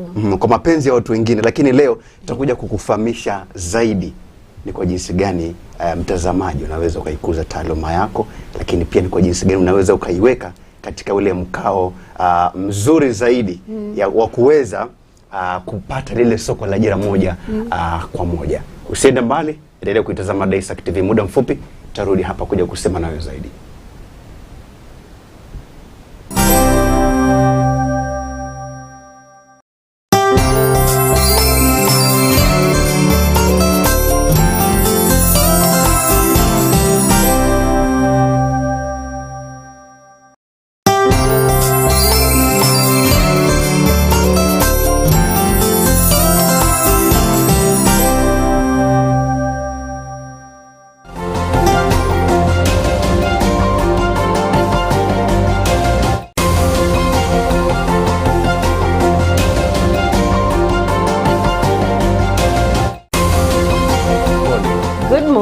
Good morning. Every morning as you set out for the day, we are right there with you. We bring you a review of your dailies as well as keeping you in touch with your current affairs. We discuss issues affecting us as well as entertain you as you set out for your day. So join me, Kelvin Mungai, and I, Wairimu Mugo, every weekday from 6 a.m. to 9 a.m. only on The Morning Dew Show here at Daesak TV, the cradle of goodness.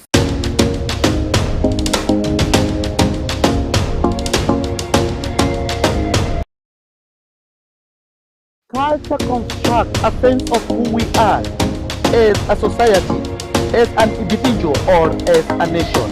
Whereas art influences society by changing opinions, instilling values, and translating experience across time and space. Art transforms the world.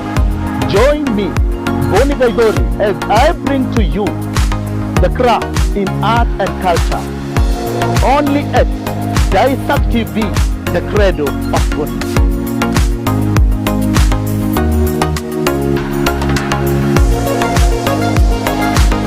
We value your feedback and welcome any comment, query or complaint regarding our programs. Get in touch with us on 0724 121 812 or email complaints@daesaktv.com.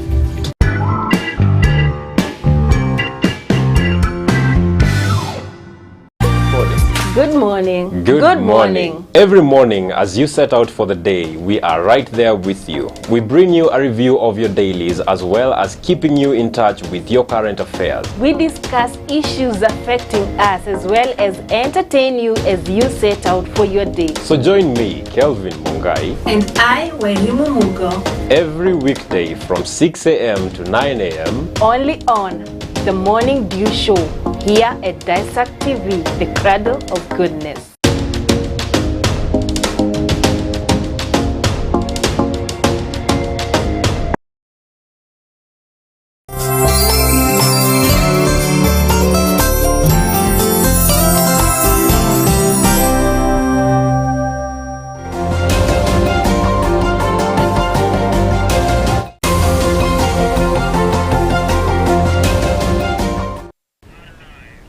Na mtazamaji, tumerudi tena baada ya mapumziko hayo, lakini tu niendelee kukukumbusha kwamba tunapewa nguvu kubwa kabisa na maji haya ya Ridges. Kumbuka unasema kwamba maji ni uhai, na maji haya, kumbuka msikilizaji, ni kinywaji bomba kabisa ambacho wewe mwenyewe pia ukinywa kinaweza pia kikaleta mabadiliko kidogo kwenye mwili wako. Kwa hivyo ni vyema kabisa kuhakikisha kwamba huu mwili pia na wenyewe unaupa nguvu kubwa katika unywaji wa maji. Mgeni wetu tayari ameshawasili, yupo hapa Bwana General, karibu sana. Asante sana. Karibu sana katika kipindi chetu asubuhi ya leo. Asante. Na labda wanakuita nani kwa majina kamili? Mimi naitwa Mbuto. Mbuto General. Kwa hivyo wewe generali ni jina lako kamili. Ndio kwa mara ya kwanza nakutana na nalo jina hilo. Ukiniambia kwamba ni jina lako kamili, mimi nilijua ni lile jina wanasema jina la utani. Kama la msimbo tu. Alright, sasa bwana generali, leo tunataka kuzungumza kuhusu kujenga taaluma, yani career building kwa ile lugha ya Kimombo. Na labda uweze kueleza mtazamaji wetu haswa maana halisi ya kuijenga taaluma ni nini, ama what is career building in the other hand. Sasa mnataka nizungumze lugha gani manake? Kwa leo tutakuruhusu utumie lugha zote. Kitumia zote itakuwa sawa. Itakuwa sawa zaidi. Juu nimezoea lugha kuongea kama Mkenya tu kawaida. Kiswahili, Kizungu, mother tongue. Hizo sasa sheng. Sasa hivyo yani. Karibu sasa asubuhi ya leo. Now ask your question again.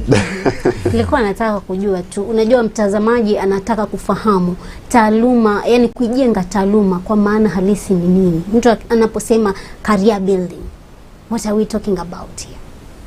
So when we talk about career building, it involves a lot of things. It will involve first of all the skills you have, because you cannot build a career or anything if you don't have the skills of what you're doing. So first of all is developing the skills. Then after you develop the skills, you should be able to get out there and demonstrate that you have the skills. Like, how do people know that you have those skills? Then of course when that comes up to something to do with marketing, so you have to market yourself.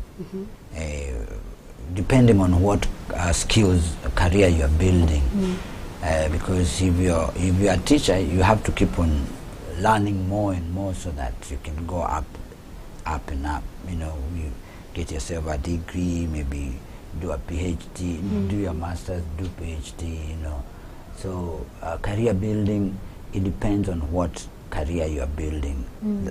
The shape of what you're going to do will be dependent on what career you're building. Lakini tumekuwa tukiona watu kwamba katika swala zima la taaluma wengi haswa wengine wamekuwa, kwa mfano mtu pengine taaluma yake ni uandishi wa habari, pengine taaluma yake pengine ni kuwa mhandisi, engineer na maanisha.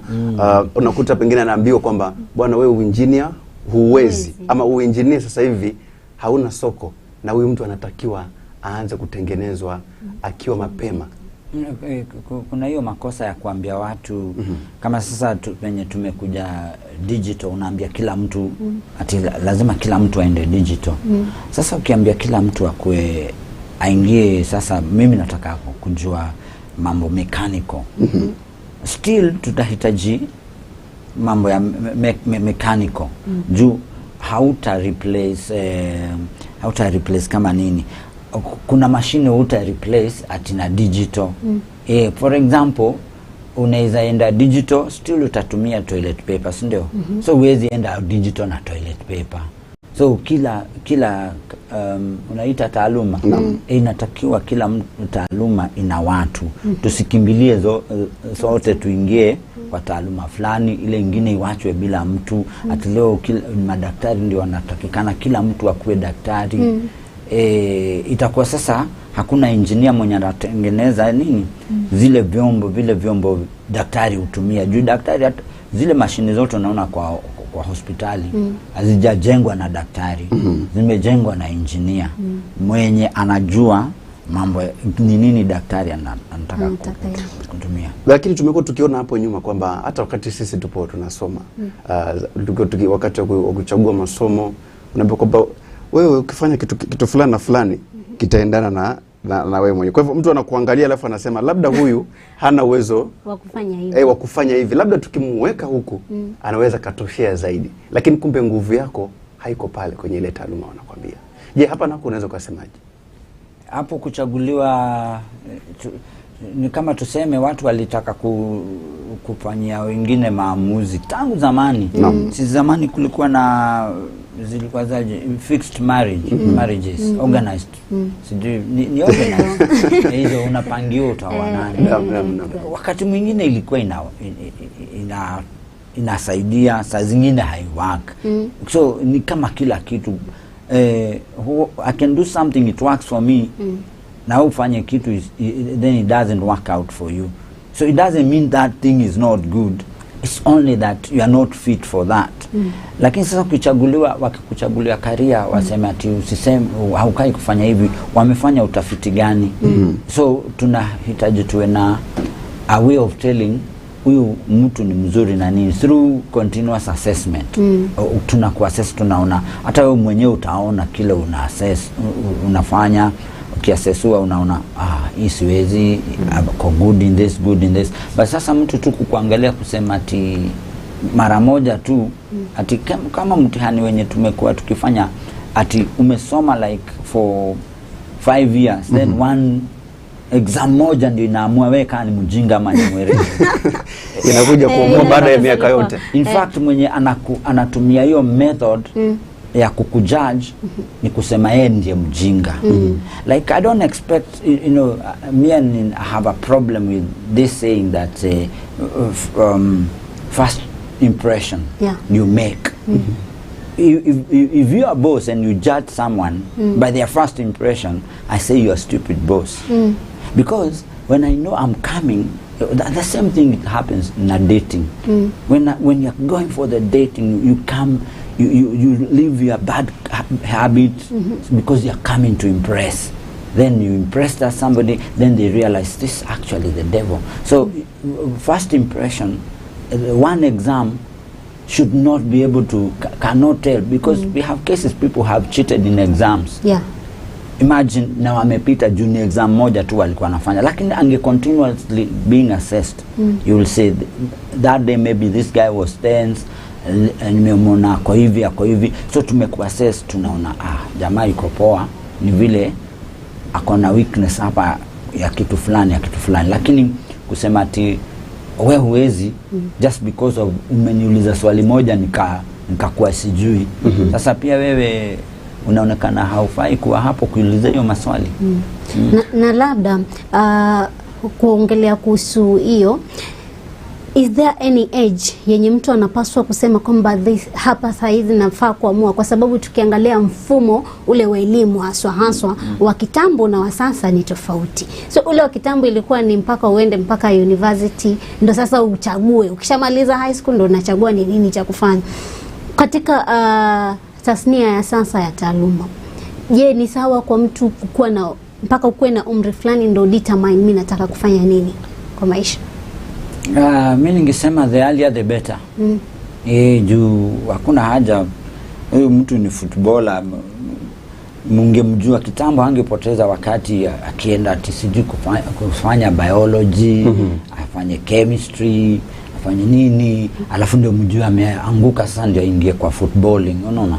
So the earlier the better. Hiyo system ndio tunatakiwa tuwe nayo. We discover what we have as early as possible. Shikilia hapo generali, tutakuja kulizungumzia kwa undani zaidi kuhusiana na mfumo ambao unatumika sasa. Huwa elimu, je, unamwezesha mtu kuinadi ama kuikuza talanta yake ya mtazamaji? Muda mfupi tarudi kuja kuendelea na mazungumzo yetu. Tupate mapumziko.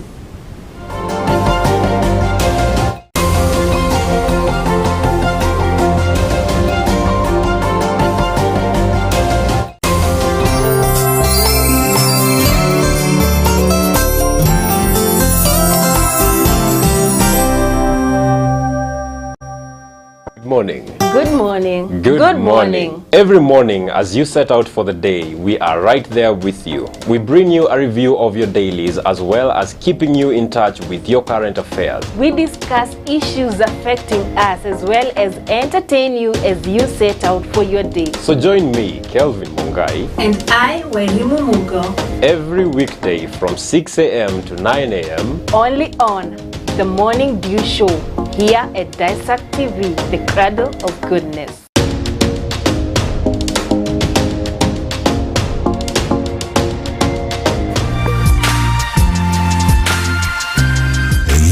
are watching Daesak TV, the cradle of goodness. Bedlam ni dawa bora zaidi ya kuua kunguni. Ina uwezo wa kuua viwango vyote kutoka mayai hadi kunguni aliyekomaa. Haina harufu wala mwasho na inaweza kutumika mahali popote. Bedlam imeidhinishwa na shirika la afya duniani WHO. Ipate kwa Agrovet karibu nawe. Kwa maelezo zaidi tumia nambari zifuatazo. Angamiza kunguni na Bedlam kutoka Kinagro.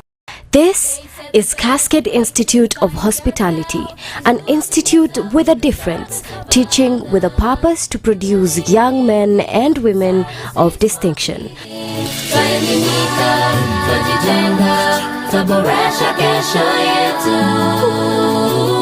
We train a generation of professionals.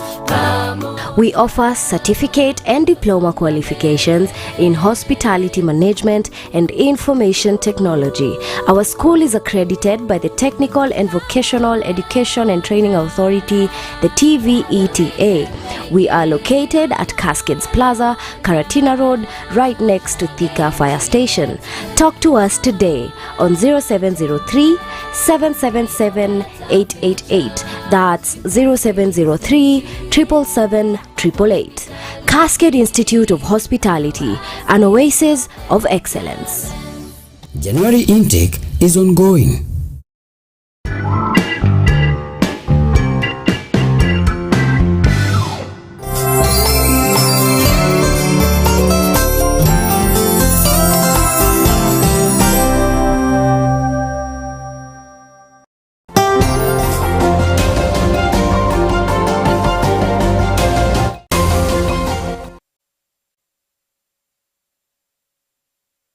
Rudi tena na bado tunaendelea kuliangalia kwa kina zaidi swala la taaluma na kwa jinsi gani mtu ambavyo anaweza akaikuza na kuinadi taaluma yake. Ikiwa tupo naye bwana general mwenyewe asubuhi leo katika kipindi chetu hapa, anaendelea kulidadavua kwa undani zaidi. Tulipoachia generali ni pale kwa mfumo wa elimu.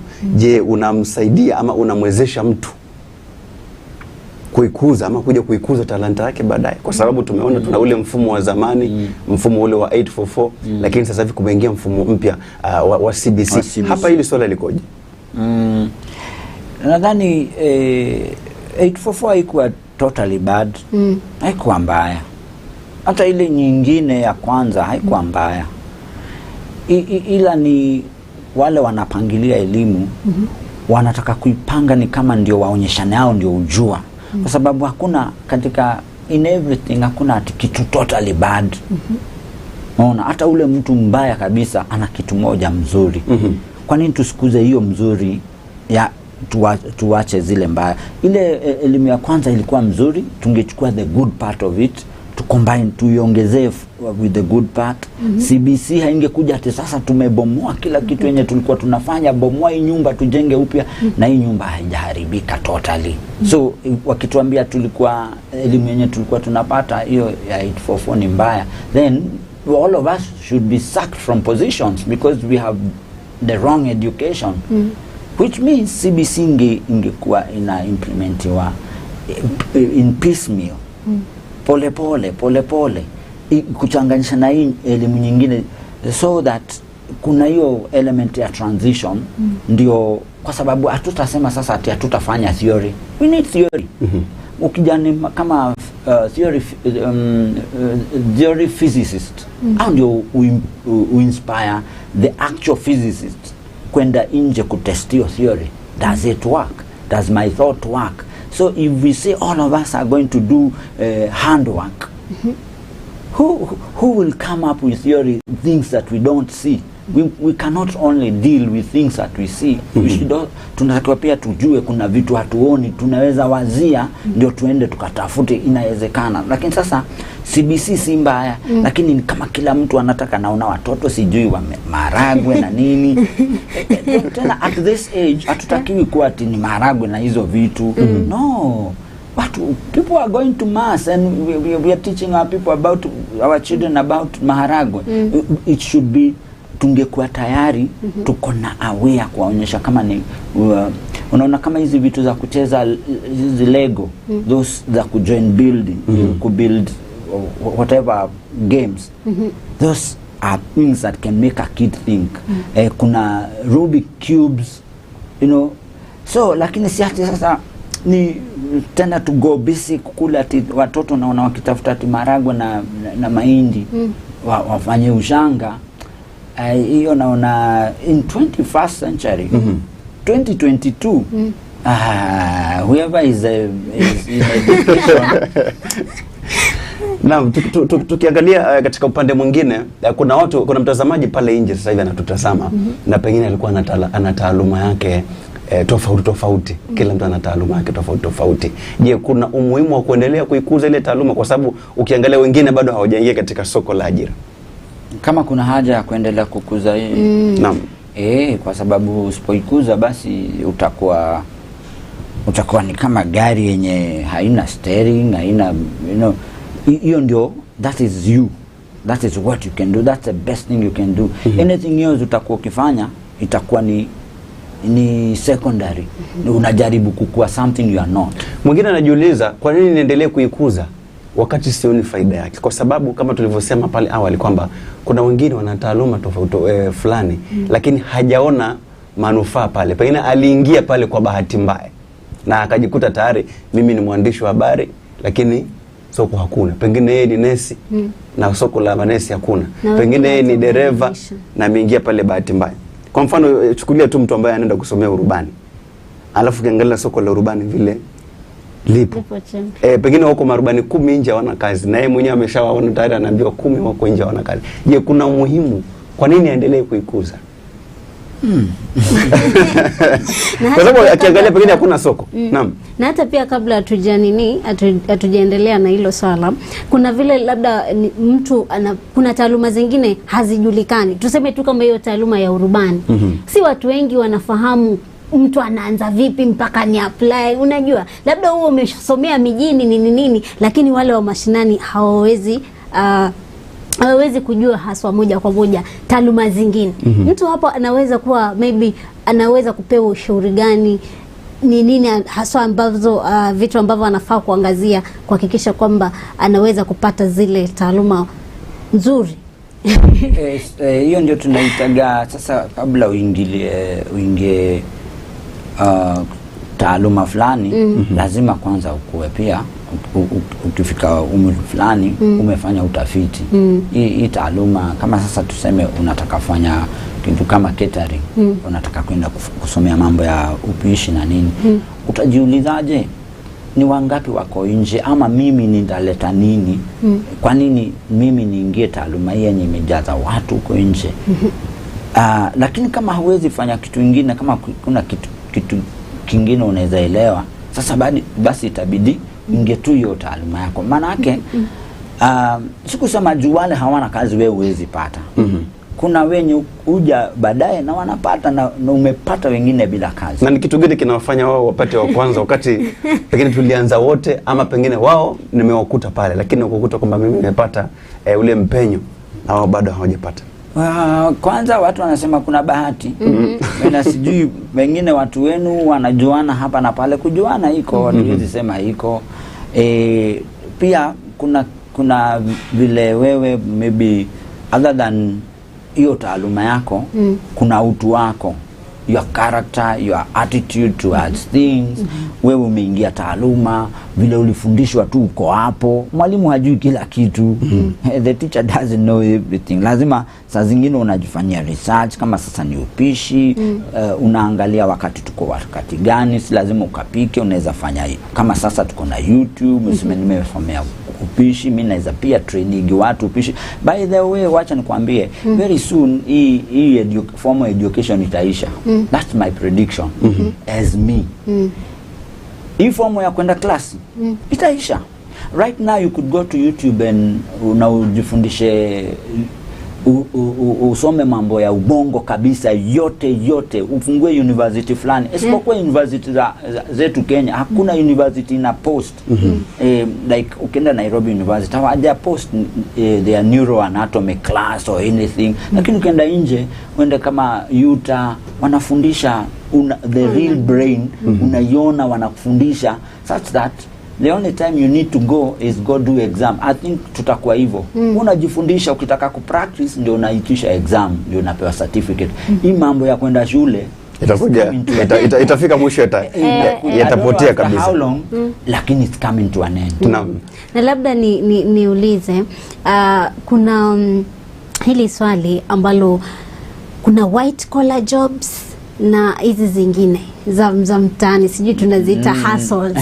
So vijana wengi wamekuwa wako na mfumo wa kutamani kufanya kazi kwa ofisi. Ndio mtu labda anatafuta ile taaluma yenye ambao labda anaiona watu wanafanya kazi kwa ofisi. Unahusia gani kwa watu ambao wanakimbilia hizi kazi za ofisi? Ningesema ni kutoelewa juu maana ya kufanya kazi ni mazao ya hiyo kazi. Sasa ukingangana lazima uingie ofisini, basi wewe ni shauri yako. Usipoingia ofisini basi utaumia. Manake hata pale nje kuna nafasi mingi. Sasa tuseme kama tungekuwa sijui yale mafuta ya huko Turkana ilendaje, mafuta kama tunahitaji welders kila siku, and welders you will be well paid. So kama wewe bado unangangania pale ofisi, kama gari zinaja zenye ziko na computers na nini na bado unangangania ofisi, basi utaumia.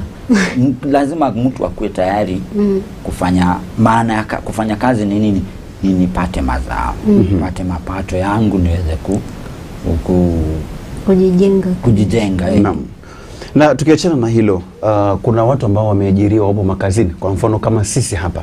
Je, kuna umuhimu wa kuzinadi ama kunadi hizi taaluma zetu? Kabisa. Tukiwa kazini? Kabisa, manake sasa wasoma habari, watu tuseme presenters ni wengi.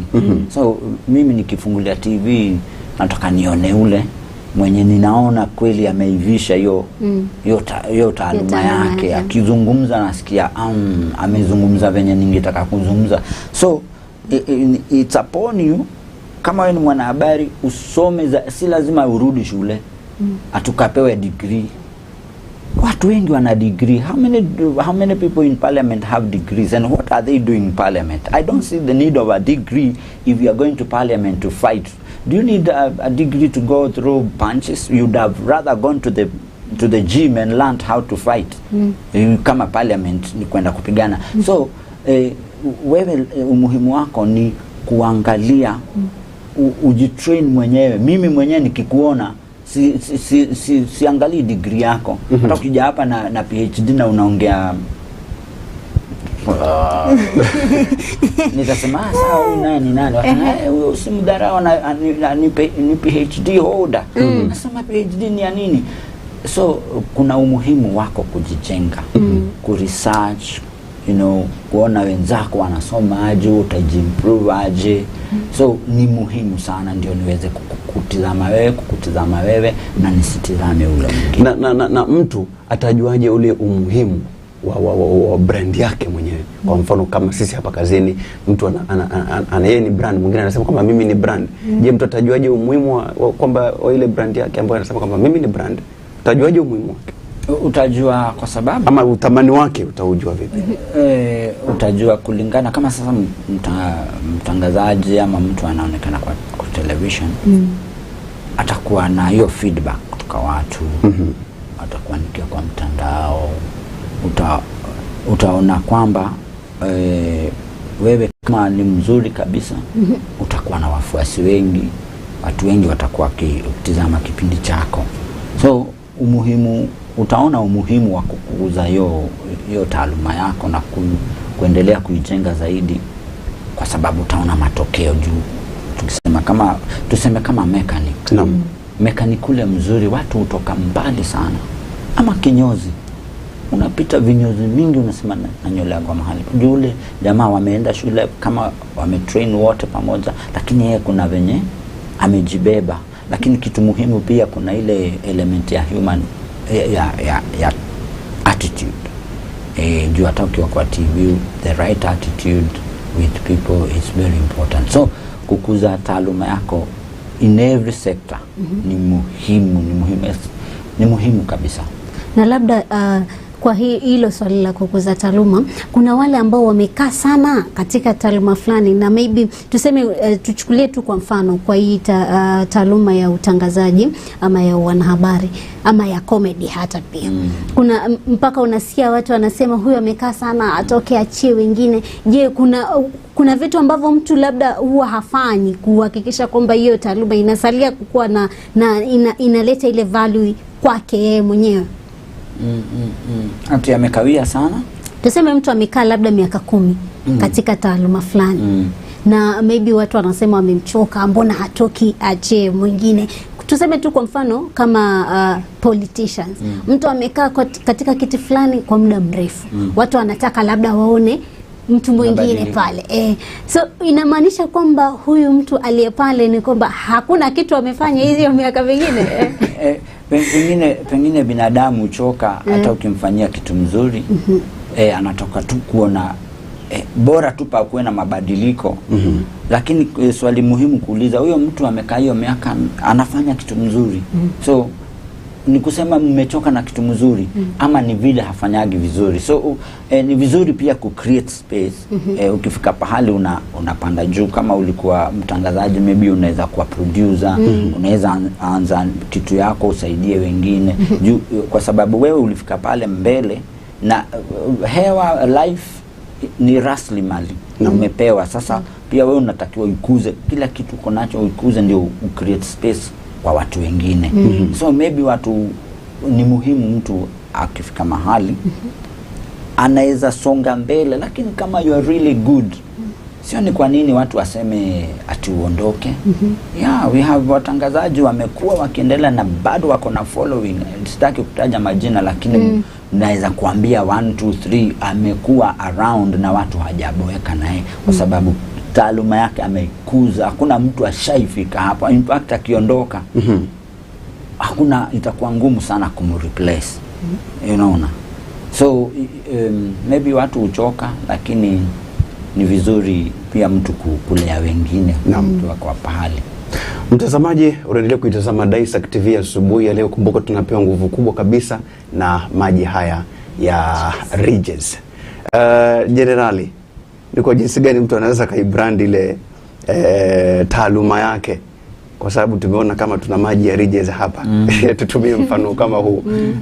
Tumie mfano kama huu kuileta ile hoja. So tutaangalia kulingana na taaluma gani. Unaangalia kuna visually wenye utaonekana na watu. Kuna the content yenye unaleta ni aina gani. Basically the rest ni ukuwa unaonekana kama ukiwa smart kama hii maji. Hii maji venye imewekwa unaona imebrandiwa in a way inaonekana ni kitu unaweza believe ni safi. So pia wewe katika taaluma yako kama wewe ni mechanic, ni venye unaongelesha watu, venye unatengeneza gari za watu, na kuna human element haikosagi. Honesty and your attitude towards. Kwanza attitude ni muhimu sana. So attitude is a part of the branding. Some people say bad attitude is good for. Kuna wasanii kazi yao ni bad attitude, na anajibrand hivyo like I don't care. So watu wanamtroll, that's how they get their feedback. So kuna watu siku hizi wanafanya the negative thing is the way of branding. So hata akiongea nini sasa huyo tumemzoea kuongea hivyo, lakini kuna mtu akiongea vibaya watu watamjaji. So na ni kwa jinsi gani sasa mtu anaweza akasalia pale pale? Umeshatengeneza brand yako vizuri kabisa. Kumbuka brand ni kuitengeneza, sio inakuchukua muda ili kutengeneza brand. Sasa utasalia vipi katika ile level moja kusema kwamba sasa hapa sitaki kushuka, lakini nataka tu niwe nikipanda juu? Life haiko hivyo. Immediately ukikaa level moja you are dead. That's why a stone is dead, because it's always like there. Inifika ilianguka hapo na ikasema mimi nishafika. Lazima ukifika hakuna mtu anaweza salia pale forever. That's a lie. That's a lie. That's why we die. Because life lazima pia uondolewe, urecycliwe. So huwezi fika ati sasa mimi ni mnoma sana, mimi ni musician mkali sana, nimefika pale nitakuwa forever. Kulikuwa na watu kama Bob Marley. They died wakiwa pia on top, but what a life itself, it doesn't allow. It doesn't allow at you are permanently there.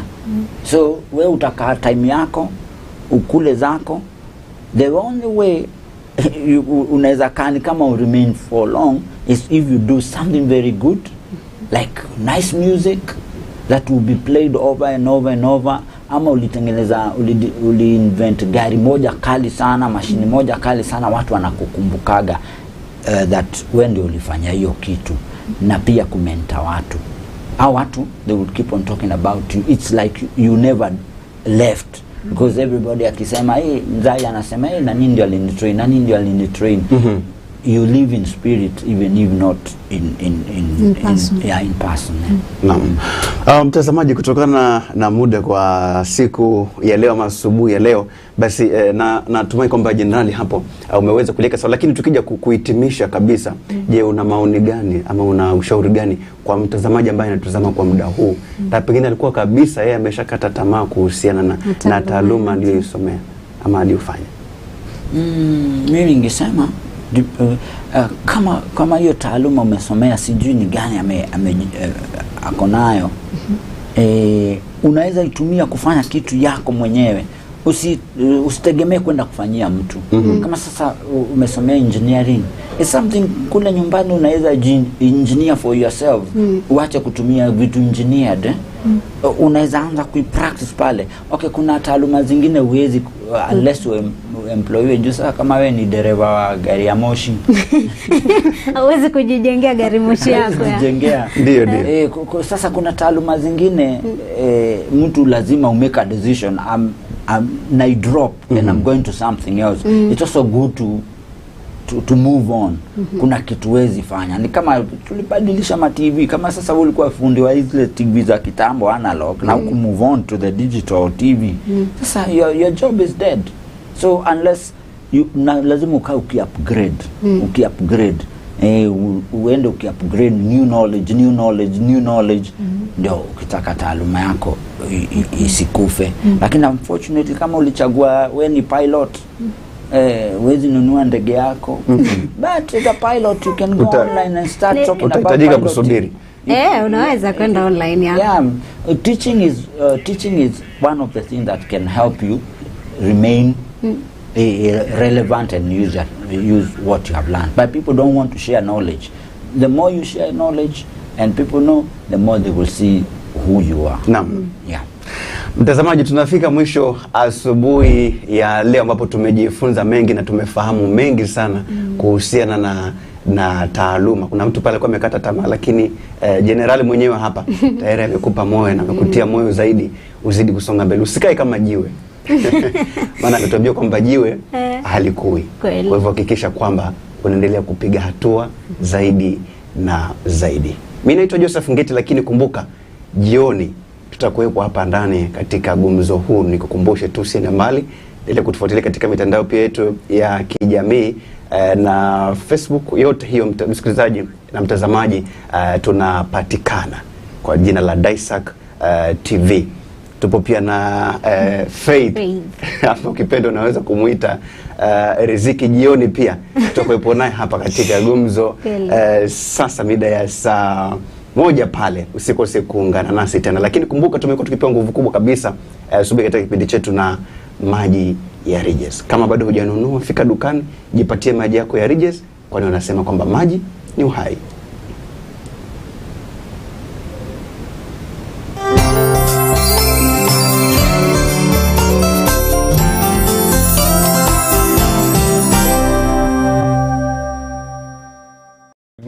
Good morning. Good morning. Every morning as you set out for the day, we are right there with you. We bring you a review of your dailies as well as keeping you in touch with your current affairs. We discuss issues affecting us as well as entertain you as you set out for your day. So join me, Kelvin Mungai, and I, Welimu Mugo, every weekday from 6 a.m. to 9 a.m. only on The Morning Dew Show. here at Daesak TV, the cradle of goodness.